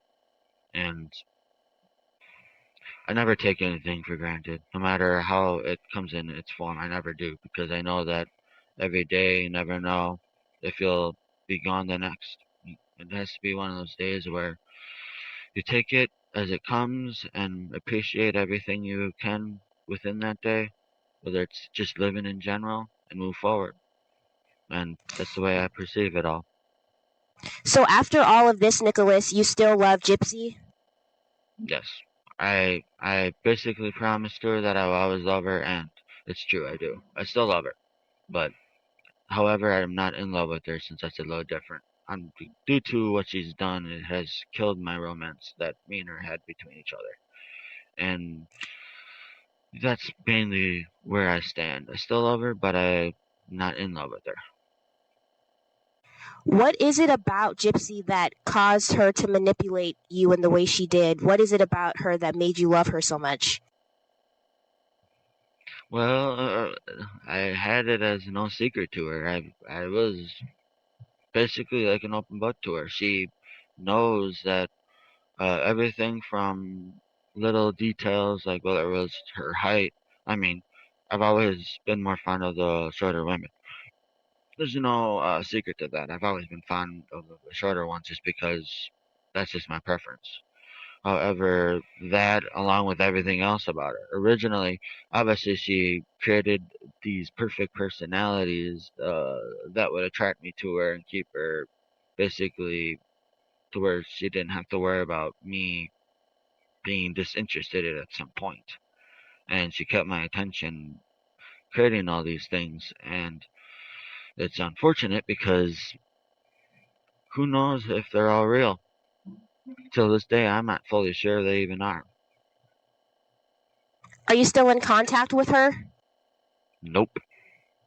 And I choose not to be, due to court situations, since she's considered a witness now. So she hasn't reached out to you? Nope. And you haven't reached out to her? No. What would you say to her today if you could relay a message to her? Well, the only thing I would tell her is that you might have betrayed me and turned your back on me, but that's not going to stop me from loving you. I'm always going to love you, whether you want to accept it or not. I'm always going to love you. Even if you don't want to accept that, that's your choice. But if you still want to keep our friendship, we can keep our friendship. I just don't want nothing any more damaging to get between us than what has transpired. If you don't want to be my friend, I'm perfectly okay with that. Just know, though, that no matter what happens, you'll always have someone that loves you, even if you never believe that you do. Basically, just let her know that she will always have someone who loves her. I might not be willing to the extreme that I was manipulated to at this point, but I still would be willing to do other things for her, as long as they're much more smaller than what has happened, because I'm now in a more cautious position than I originally was before. And now I feel as if she needs to basically really think about what's going on more before she speaks, because even though she might not be able to get tried for any more charges and so forth, she's basically trying to do what she's trying to do for her public image, when really there are facts out there that aren't very good about her. And that's part of the reason why I only caution her with the way that she perceives herself to the public. Me, I'm just gonna be my real self. I'm not gonna try to perceive myself as someone I'm not. And if the public accepts me that way, they accept me that way. If they don't, well, I'll accept it as if I'm a nobody. That's totally fine with me. I'm humble as they get, so it doesn't bother me. Hey, Nick, I want to kind of backtrack a little bit and ask you one more question about your Asperger's. How do you think that played a role exactly in you killing Dee Dee on that night? Well, Asperger's syndrome is very well documented, whether it's through studies or even websites dedicated to it. I mean, there's symptoms, I guess you would call, of the actual syndrome. That one of them, ironically, is being gullible to people's opinions, uh, very easily, actually, in fact.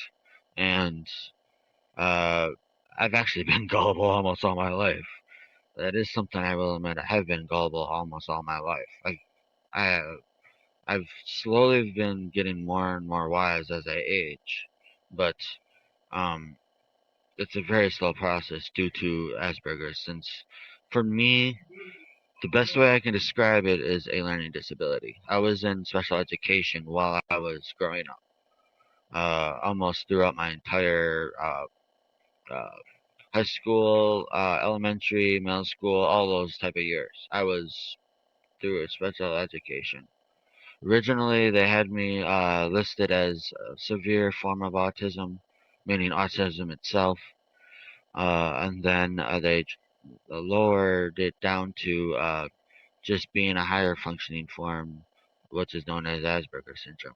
So, due to the intelligence of those with my disability, we can seem so normal, but yet we still have certain symptoms of it. Like, for example, if I get put under too much pressure, my mind can go blank and I won't know what to say, or Hey, other Nicholas, things can you of Nicholas, that can you sit nature. up straight? Can you sit Yeah. up straight? Scoot to the left a little bit. Hey, one other question. You had mentioned to me about your alter ego, Nikolai, the evil side of you that killed Dee Dee. Can you talk about that briefly? I barely knew anything about that part of me until, well, what happened. I mean, the first time I was aware of it and it freaked me out was me being around 14, 15 years old. And I seen a glimpse of something in my eye and I didn't know what it was. It was just like a glimpse of something in my eye. And then I felt as if, what do you call it?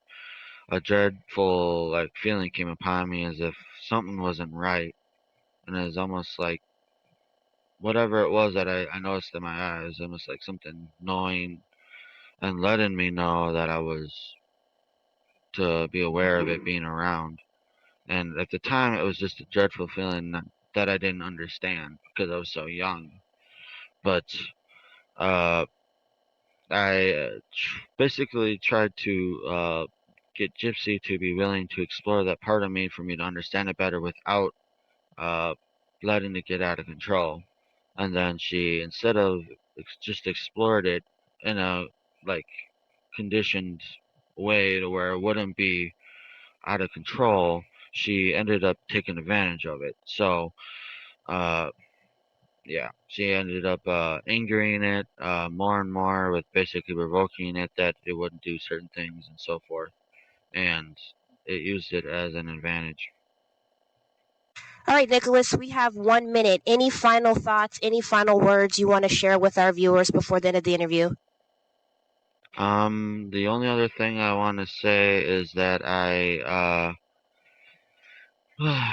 do uh, have my heart go out to all of Gypsy's family for what happened to their daughter or sister or aunt, and I wish this would have ended in a much more less drastic way than it did.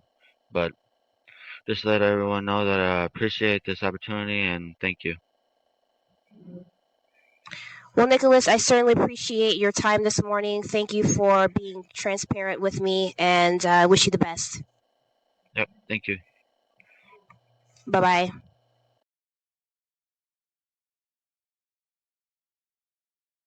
Amazing. Okay. Right, let me see. I'm just gonna make it big. How are you doing? Good. Did you have a nice Christmas? Yes, yes. Do they try and do something nice for you? Mainly just a meal. That's all they really Yeah. do. Is it like a different kind of meal? They try to make it as much like Christmassy as possible. Okay. You know. Did you get to talk to your father or anybody? Yep. Oh, you did? Oh, that's good. Yep.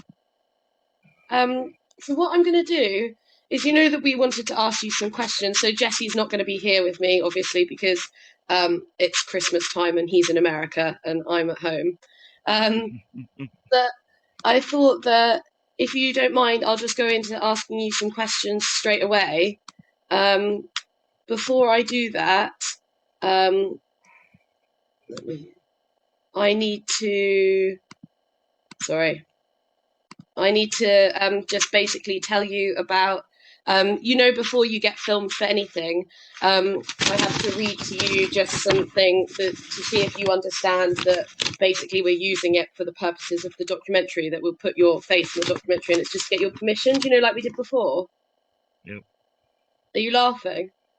No, just here. I thought you were laughing at me because I was rustling my papers. Um, No, I am.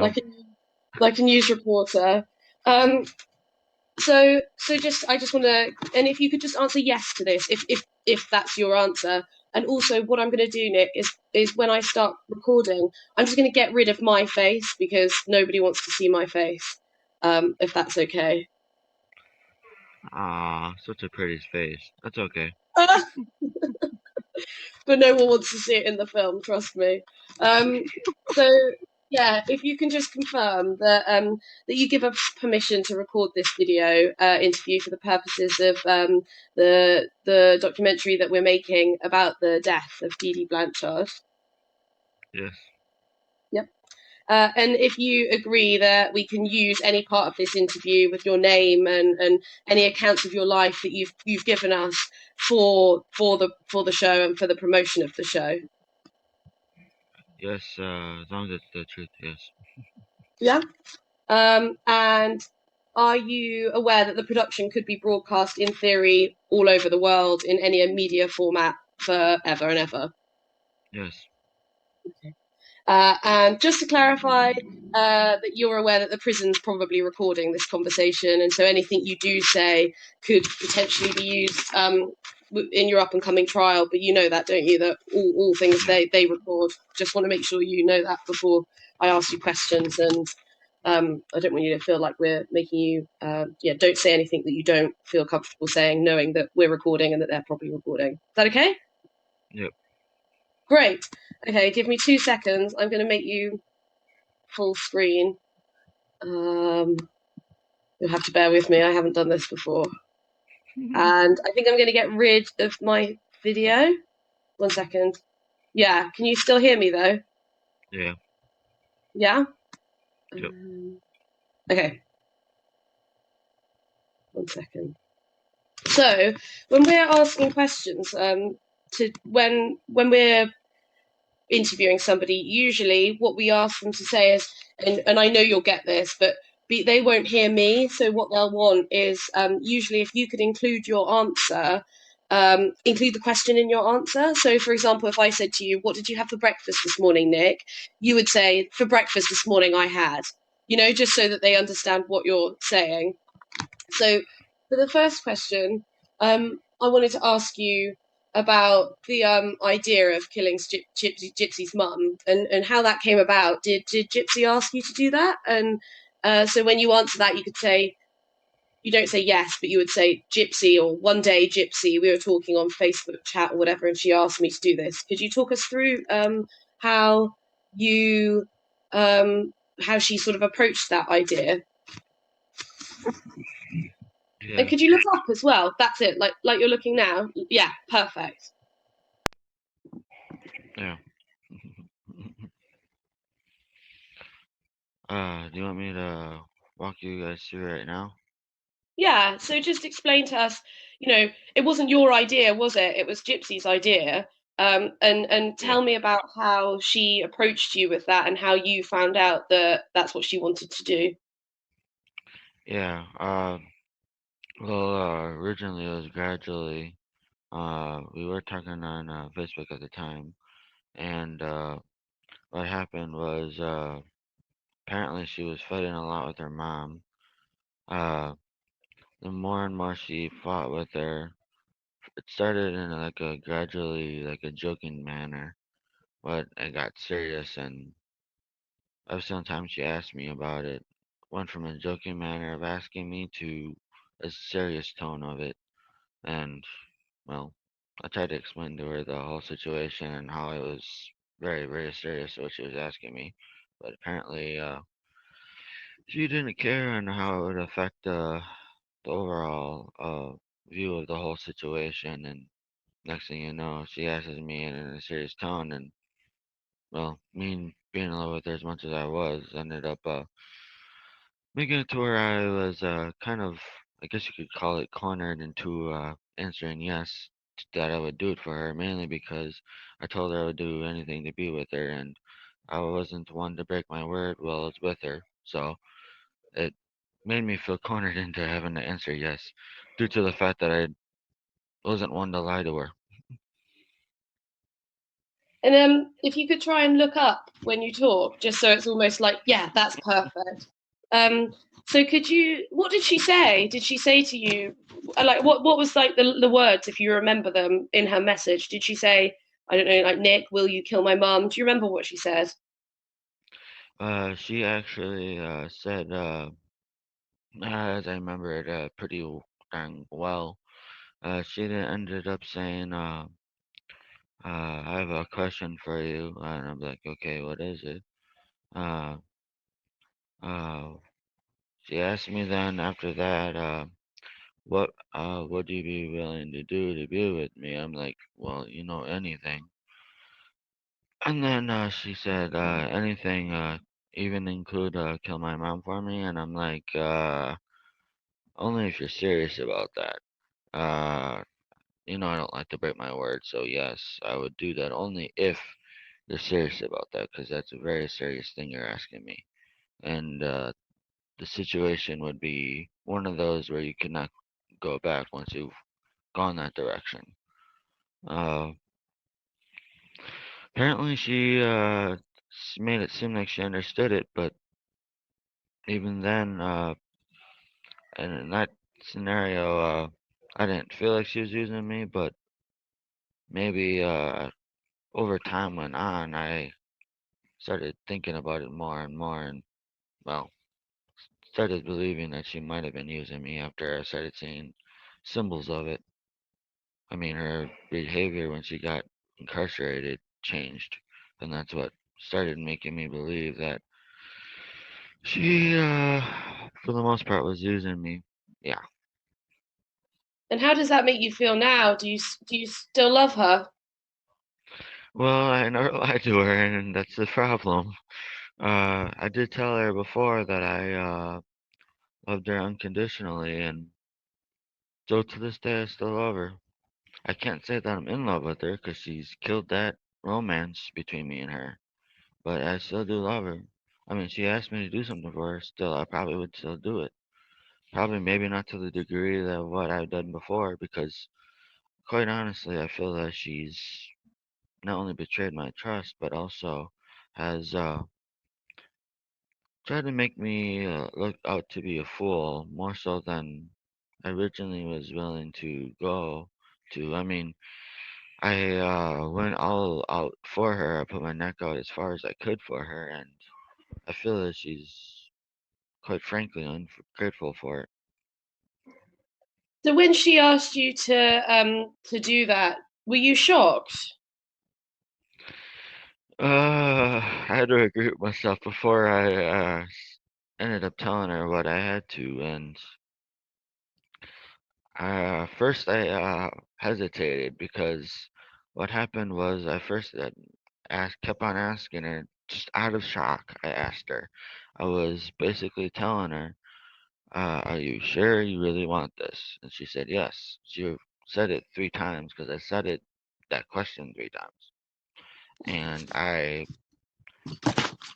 was just surprised. I was like, "Wow."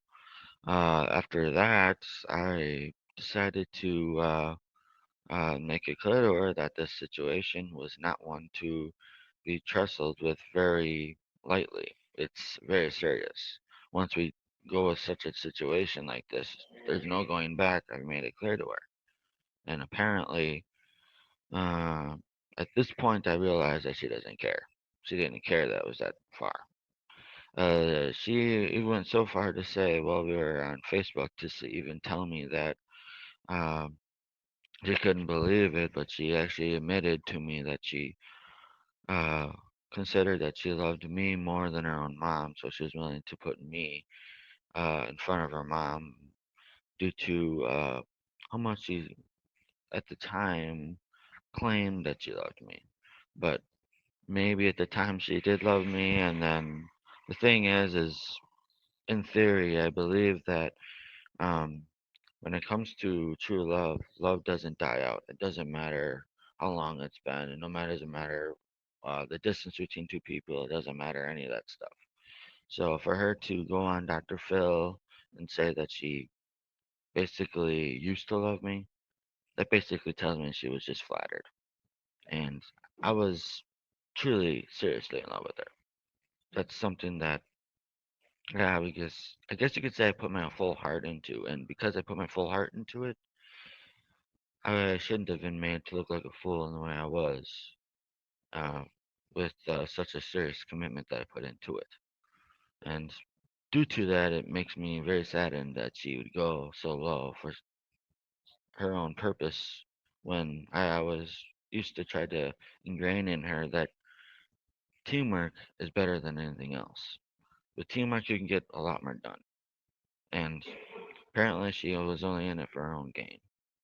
Me, I would have made sure she tried to get something fair. Well, I got something fair out of the situation too. But apparently, she didn't look that direction. And At that least from my must be knowledge, quite she didn't. and that Well, must be quite hard for you, right? Because you know, you still love her, and you've stuck to your word. Could you maybe yeah. tell me that? Tell me about that. I mean, I stuck to my words. It didn't matter what it was. It didn't matter if I told her I wasn't be on Facebook at one time. Sometimes I'd be waiting for hours and hours and hours on her. I mean, the reason why I say there was a time I actually did believe she loved me is because there was one time she was waiting like 7 hours on Facebook for me. But that type of commitment disappeared. And then every single time we'd have an argument, I was the glue to the argument. I was no reason why we stayed together.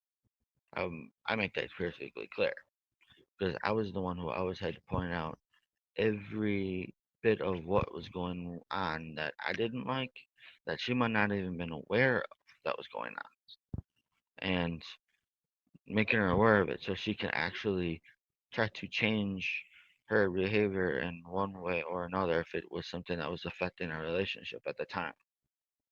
And I was able to get her to admit that she was aware of one of the things, which was that I felt like I was the only one trying to pull us together. And if she wasn't going to try to pull us together too, keep us together, then really that sounds like a 75 to 25 uh, effort to me there. And very unhealthy, unfortunately. Very unhealthy. And because of how unhealthy that is, I'm thinking to myself, this woman truly loves me. She's going to change what she needs to change. Otherwise, you're going to fall apart. Because, quite frankly, the day before I ended up having to leave to go down here the second time, down to Springfield, the second time, we almost literally broke it off permanently because we were having such troubles over online that we weren't sure we were going to be able to make it together. We, yeah, our communication was horrible until that very last day. It got to as bad as it could have gotten that last day before then. I think what ended up uh, igniting her basically faith that something would obviously work itself out between me and her is that day that it got here, where I ended up having to go there right into Springfield, and uh, I mean, she tried to text me from time to time while we were uh, waiting until I got to Springfield. Well, I was on the Greyhound bus, and during all that time, she would text me. But after that, I guess you could say that after that deed happened to been done of her mom being taken out, shall I just say, um, allegedly, of course, due to who's listening. But yeah, after that happened, it seems that from what I noticed is that our relationship between me and Gypsy improved drastically. Kept on telling her before I end up leaving that if she just held on enough to where me and her would be able to make it until I got to see her in person, that everything would improve, because that's all it was, is that we haven't been around each other for too long to where it was affecting our relationship. And boy, was I right. It improved drastically. It improved so drastically that uh, I'll just say that we couldn't not have 1 second not around each other. We were literally drawn into each other in such a way that it was very, very intense passion. I'll just call it. Yeah. Did you? Why did you agree to do it? Like, well, why did you agree to come down to Springfield? Like, did you feel pressured from her, or was it that you like? Why did you agree to do it? I made it pretty much clear that I don't break my word. I just don't break it. And once I told her that I'd do Oh, anything to sorry, be can I with her, stop you? she pretty Can I much, stop you? yeah, Did you yeah, start again? Something keeps flashing up, and I think that I don't know, something keeps flashing up like a red sign saying yeah. I can't read it quick enough for it to flash up. So every time it does, it gets rid of your face. So do you think you could just start again, because it just flashed up then, and I couldn't see you. I could see the redness. Okay. What I said before was that always I don't break my word. When it comes to her, I never broke my word. I I did what it was most likely known as being as close to perfect as possible on keeping my word on everything. And what happened was I basically told her that was willing to do anything for her, and even just basically be with her. And after I tell her this, she basically progressed into asking me if I would even be willing to do that. And well, I already said anything. So by me saying anything, that's considered anything too. So right there, yeah, I was pretty much, like I said, cornered into saying yes. I was cornered into saying yes. Could you say that for me again? That this thing is so annoying, and it keeps flashing up, but it flashes up to the point where I can't see how what it's even saying. Um, so I'm sorry, I'm gonna have to just get you to repeat. Just say if you could just say a line, I guess. It keeps doing it. It's so annoying, but I can't read I what was it doing it says. more often. Huh? I was doing it more often. Yeah, I wonder why. Do you think maybe because they're watching? Yeah. Um, so I guess if you could just, because it keeps flashing up, if you could just tell me that you said you stuck to your word, and that you felt that you were backed into a corner. I guess if you could just try and give that to me again. Yeah. Like I said, I kept my word. Felt like I was being pretty much backed in a corner because she wouldn't back off on it. I kept on asking her if she was sure. I asked her like 3 times, and all 3 times she said yes. At this point, I was saying, okay, well, if you're really that serious, then uh, I already said that I'd be willing to do anything. I'd be willing to do anything. So okay, I'll be willing to do it. So yeah, back into a corner. And sorry, could you just say I already said that I was? Ugh, it keeps doing it. If you could just say I already said I was willing to do anything, so I said yes or whatever. Hang on. Yeah, I was. Yeah, I was. It keeps doing it. This is so annoying. Like I said, more frequently. I wonder if they can hear me calling them annoying. Mm-hmm. I'm more than sure they can. Which is why they're doing it more, maybe. Yep. Okay.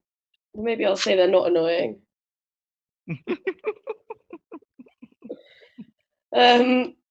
Sorry, yeah. If you could, I don't know if this is going to work. If you could just say that to me again, I guess about how you said you would do anything and you stuck it. Yeah, I actually don't know if this is going to be useful. It keeps flashing. Yeah.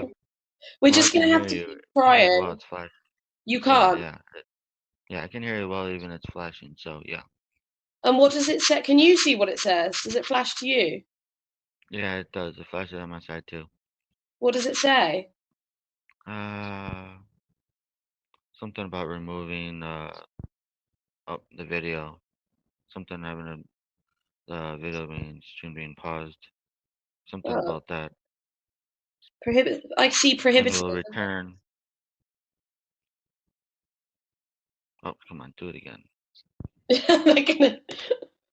Yep, yep. Something having. The video will be paused until the tablet is returned. The inmate Yep. The inmate has moved the tablet to a place where use is prohibited. Are you allowed to have the tablet where you are? Yeah. Yeah. That's so weird. It literally keeps doing it over and over, and I think it's actually going to cut out in a second because it's only half an hour, isn't it? Yeah. But should we arrange a time to do this again? Sure. I guess. I mean, I would like to ask you more questions, and I will keep doing this until we manage to actually get exactly, your voice heard exactly without this flashing thing. So we will keep trying. Okay. I guess. Do you maybe tell me about what your thoughts are on Gypsy's sentence? She got 10 years. Do you think that was fair? Well, I mean, I've always felt like she deserved something along the lines of fair, but I mean, I kind of wish she would have maybe gotten maybe 5 more years, not much more, because I think it was a bit more along the lines of a slap on the wrist. That's really the way I look at it. That she got a slap on the wrist, even though, yeah, I think it's gonna cut. It's gonna cuss out totally in a second. yeah, Do you keep getting that? yeah, I do. It's so annoying. Okay. Well, I think that it's just going to keep happening. So I think we should just try again another time. Um, Mhm. is it okay if I message you to say when that would be a good time? Well, we can find out when would be a good time. It's I I yeah. don't have any money on my phone account, so I wouldn't be able to text you back. Okay. Okay. I don't. I will need to talk to somebody because I'm not in charge of that. Somebody else is. Will you let me talk to her? And she's our coordinator, and she can sort that out. So then we can chat. We can text because when I'm not in the office, it's easier for me to text you. So let me talk to her because she has to do that Okay, sounds good. because they don't trust me with the. I don't have the. I'm not a money person. I'm a people person. Um, Okay. so I'll get her to do that, and then I'll text you. And then we can pick it up from there. Okay, sounds All good. right. Okay. Well, I'm going to say goodbye to you because it's going to cut out anyway. But Okay. I hope you have a really nice new year, and we'll talk in 2018 Okay, sounds good. because it's You 2018 too. in 2 days. Yeah, yeah. Have a good New Year's as well. Yeah. You take care. Okay, you too. Bye. Bye.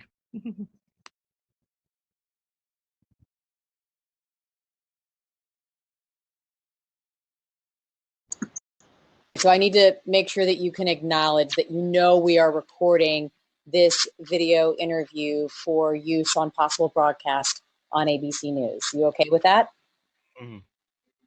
Yep. You can say yes. Yep. Okay, great. All right. So I'll begin with my first question. Why did you want to speak with us? Two reasons. One was I knew my co-defendant was putting my name out there in a bad light, and I didn't appreciate it because the way that I was brought up in a integrity environment as well as one with full of honor, and that's part of the reason why I didn't feel that it was right what she was doing.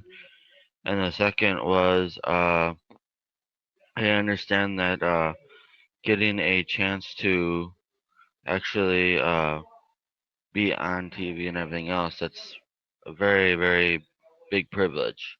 It's not something you get very often.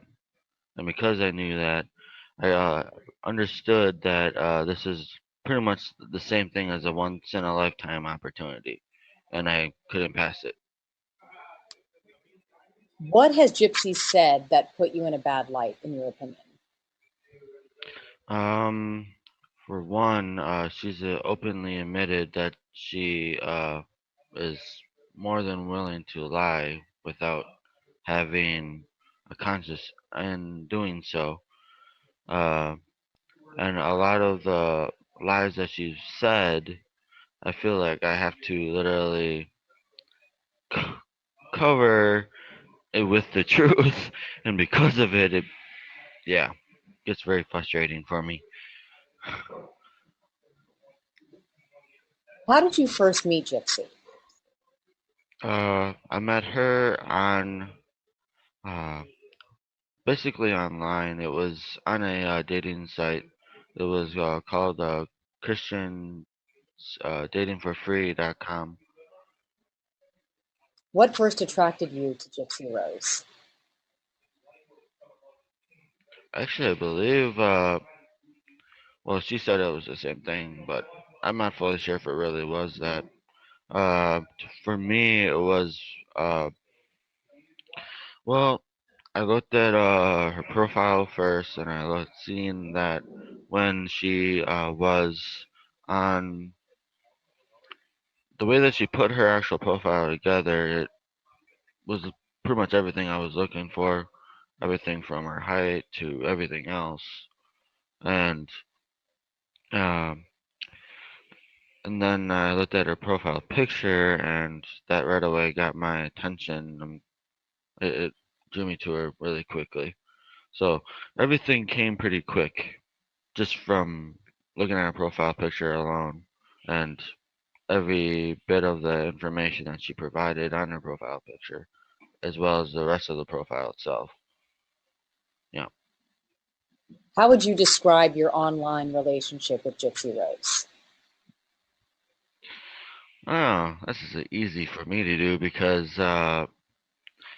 it's a question that I'm one of the only ones willing to go in deep detail about.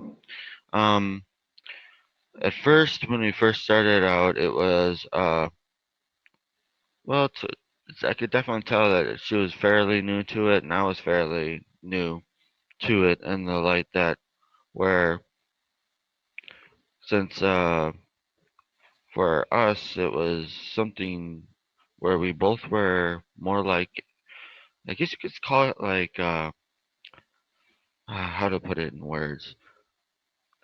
You could say it was our very first online dating where we actually got serious. From what I understood, I was actually the very first one she truly fell in love with, was what she told me. And for some darn reason, I obviously believed it.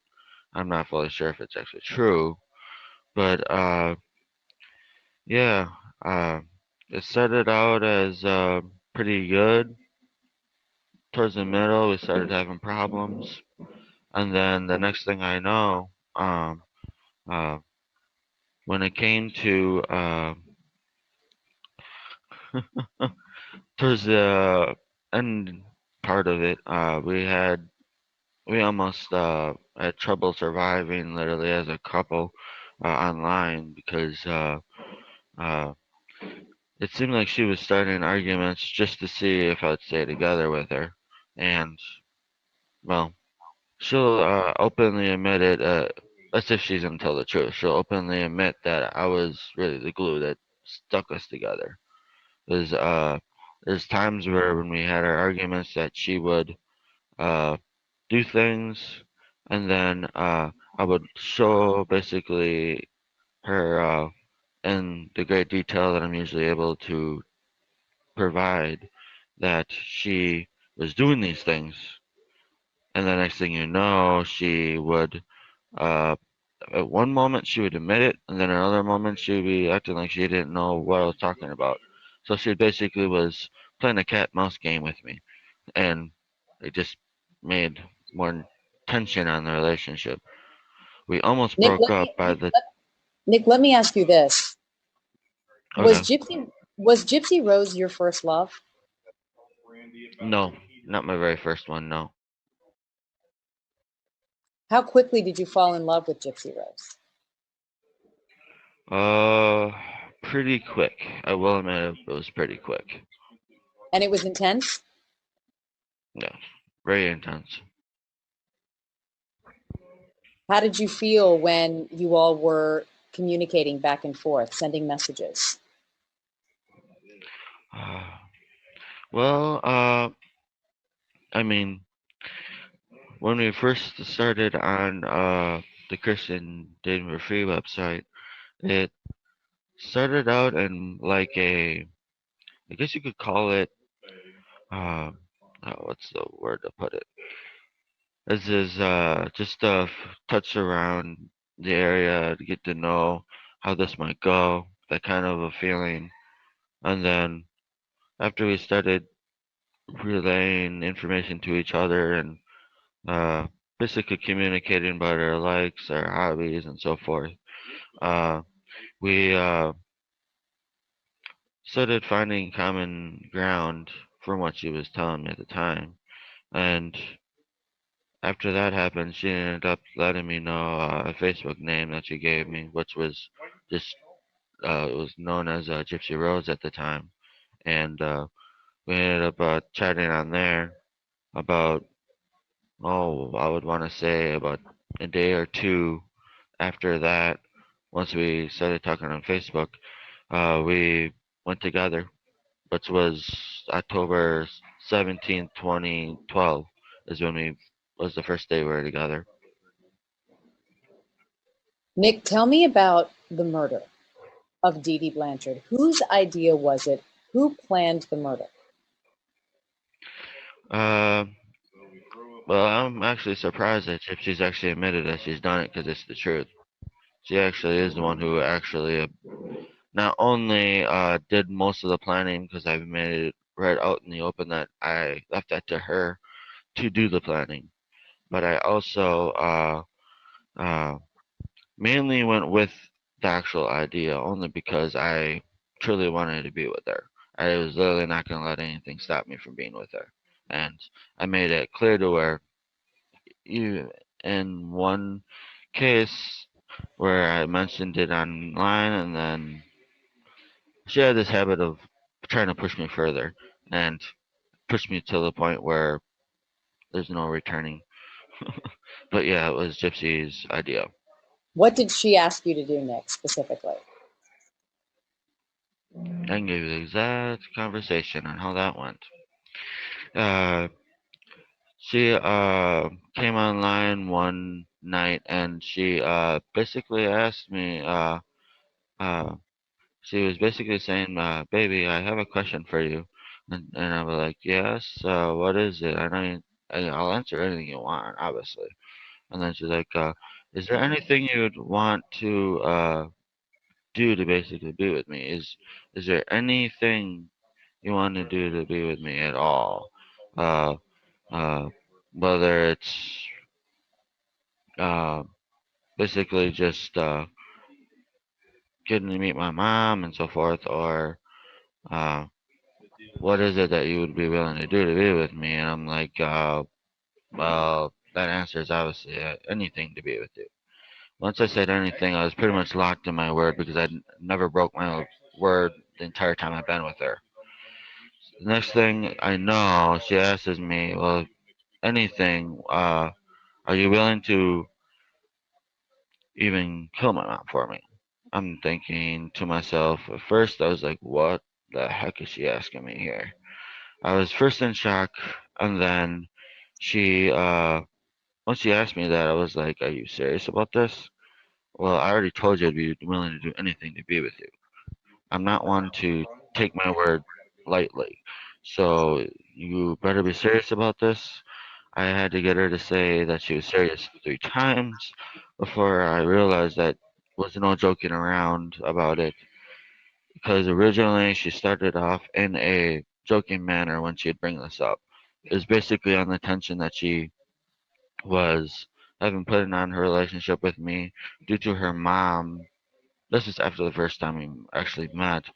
Her mom apparently was having an argument with her this night, and she got so frustrated to the point where she told me that she was serious about it. And I basically supported her on it as long as she was really serious about it. I told her that this was a life changing moment, and if she's serious about this, there was nothing to joke around about. If she was joking about it, she'd tell me now and drop it right there. But no, we didn't drop it. She even wanted to go right into the planning right after she said that. So, Nick, describe for me what Gypsy's role was in the murder of Dee Dee and what your role was in the murder of Dee Dee. Well, to put it in the most concise way I possibly could put it, uh, she was basically the mastermind behind it all. I was basically a hired hitman in its own weird sense. Actually, in a more than one way, actually, now thinking about it in a deeper sense, mainly because, yes, she paid for everything from my bus fare down to Springfield, to the hotel I went to the food I ate, everything like that she paid for. And not only that, well, at the time she made me believe that she really loved me when, well, here I am and where she turned her back on me, so I know that's not fully true. But yes, that was her role in the whole situation. She literally made me basically feel like I was doing her a service when really uh, it was really more like a hired situation, even though I didn't feel like it was that. And with my role in the whole situation was just basically the one that was to carry the harder part of the whole plan. I mean, I basically went back and forth with her. I collaborated with her, but I just basically, as long as it sounded like it would work, I told her if it was okay for me or not, and I basically went with whatever she was telling me. Basically, So, Nick, help me understand. Why did you agree to and ultimately commit the act of stabbing Dee Dee to death? uh, well, I can't openly admit it on here since it's recorded in 2 directions, but I will say that the reason why I've admitted it in the past, and I will keep on admitting it, uh, the reason why I did do this is because I was, for one, so deeply in love with Gypsy at the time, and I said to her that I was always going to love her no matter what. I was going to love her unconditionally. There's nothing that would ever change that. I'll always love her. I kept my word. She apparently says she doesn't love me anymore, which means she was using me. Me, on the other hand, to this day, I still love her. So there's where the differ is different there, but I still to this day, I still love her. Nick, That was basically the reason why it happened. Nick, can I It ask you happened this? because Can I ask you another question, Nick? yeah. Did you think that you were her Prince Charming? Actually, the way that it looks like to me, well, actually, it's quite funny you asked me that because she used to, her nickname for me was King Charming. Mine for her was my Blessing Queen. And yeah, it's pretty darn crazy because at the time I felt like she was a blessing to me, but the more and more I think about it, it's blessing at the time, but it's only a blessing for the memories that she's given me, not necessarily the position she's put me in. Hey, Nick, tell me what your nickname was again, because I want to make sure I heard it correctly. Uh, she used to call me her King Charming. King Charming. Hmm. Why did she call you that? Well, the thing is that me and her, we used to talk about Disney movies all the time, and you had Prince Charming as one of them. That we were talking about. We were talking about Cinderella. Uh, Not just that, we were talking about all the different movies that they made that were romance based in a cartoon form like that.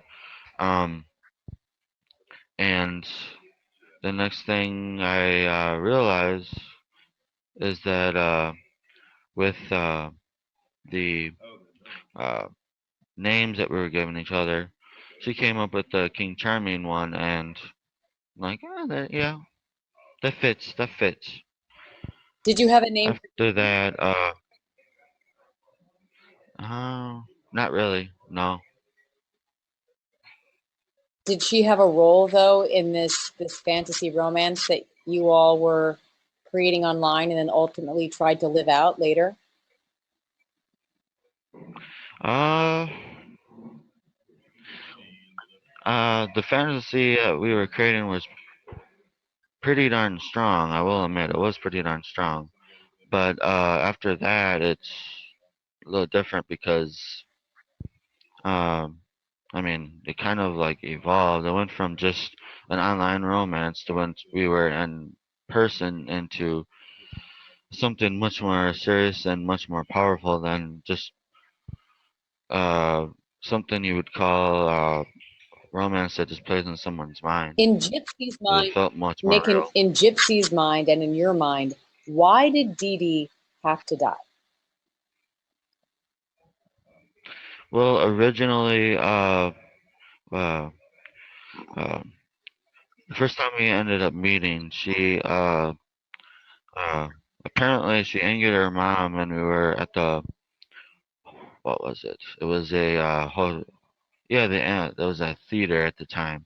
We ended up seeing Cinderella at the time, and apparently we ended up angering her mom. It's more like she angered her than I did, is what she was saying. Uh, and apparently she ended up coming up with an idea after that where she tried to make it look like it came from me to her and to her mom that ended up delivering flowers to her to try to warm her mom's heart up to letting me get closer to them. And it didn't work. Apparently, from what she was telling me, it didn't work. So the only thing that she could come up with and I was able to come up was that. We were only able to come up with that. Did you think did That you was the think only that idea you that was had left. did you think that you or did you believe that you were saving Gypsy? Uh, with the knowledge that I was getting from her, very much so, yes. I did believe that I was saving her due to due to the environment that she was in. I was well aware of her seeming like she was well wheelchair wheelchair bound, and uh, I was aware that she was taking a lot of medication and a lot of the stuff that was going on with her, and I felt like it was being pretty much forced on her. and I felt like it was something that was not something she deserved. So uh, it kind of made me feel as if it was a duty of mine that I had to do because no one else was stepping up to do it, or they were just too blind to see it in plain sight, plain right out in the open. So I felt like it was, if no one else was gonna do it, someone had to do it, and I ended up being the one she called upon to do it. What is it about Gypsy that you loved so much and that you still love? Well, now, originally it was everything about her. Every single thing about her. Everything from the way she looked to her personality to her heart to uh, even some of the things that she would say. It's quite interesting because I could actually get a little bit of the southern accent from her from when she used to, before she came up to Missouri when she was down in Louisiana. I could tell she actually came from down there because there were certain words that she would say that remind me that she actually came from there from her accent.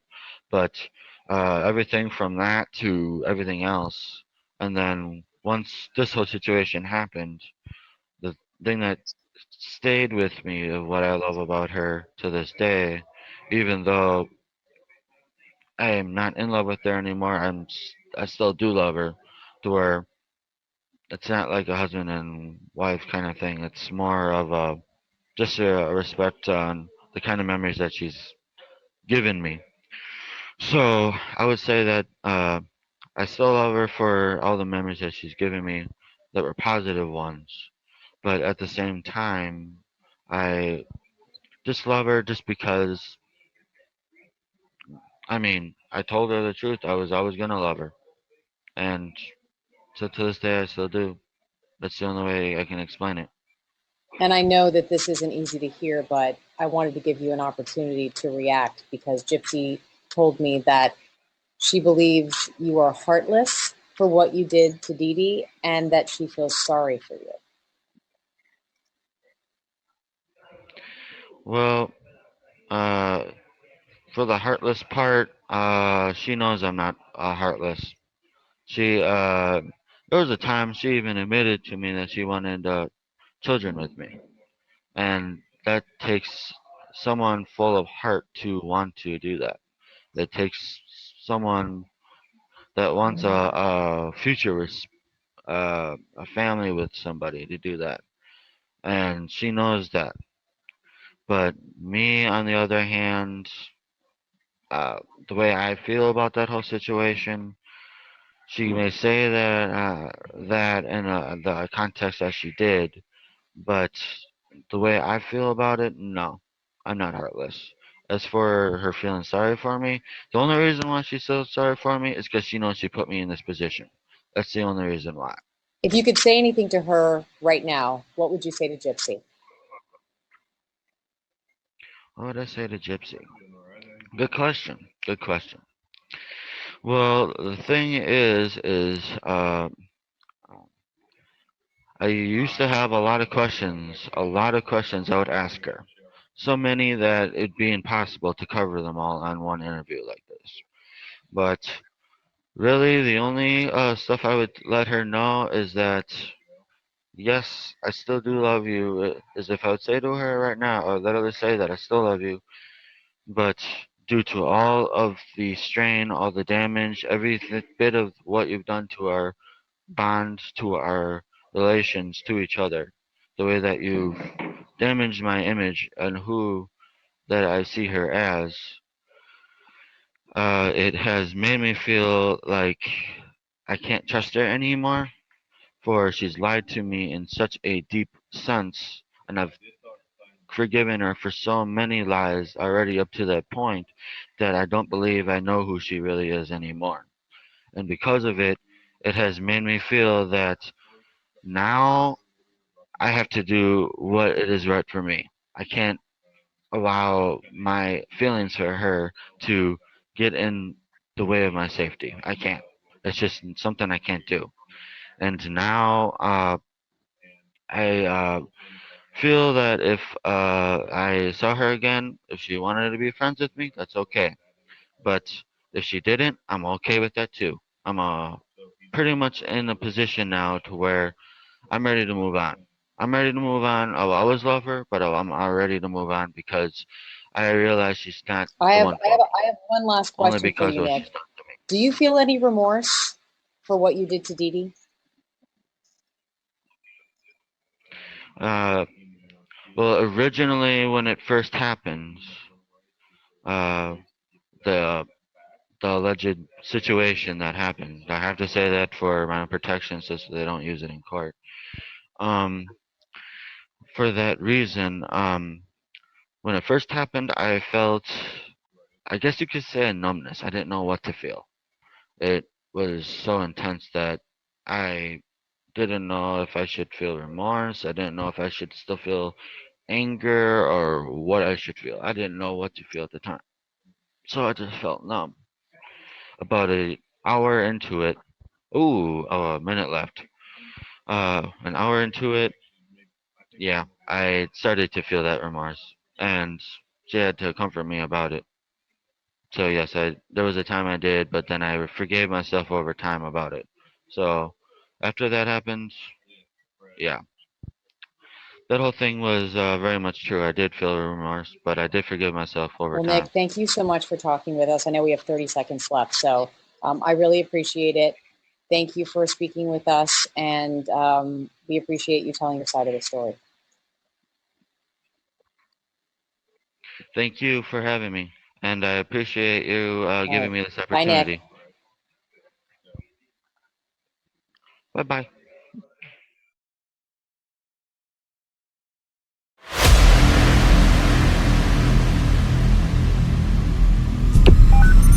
911, what's your emergency? Help!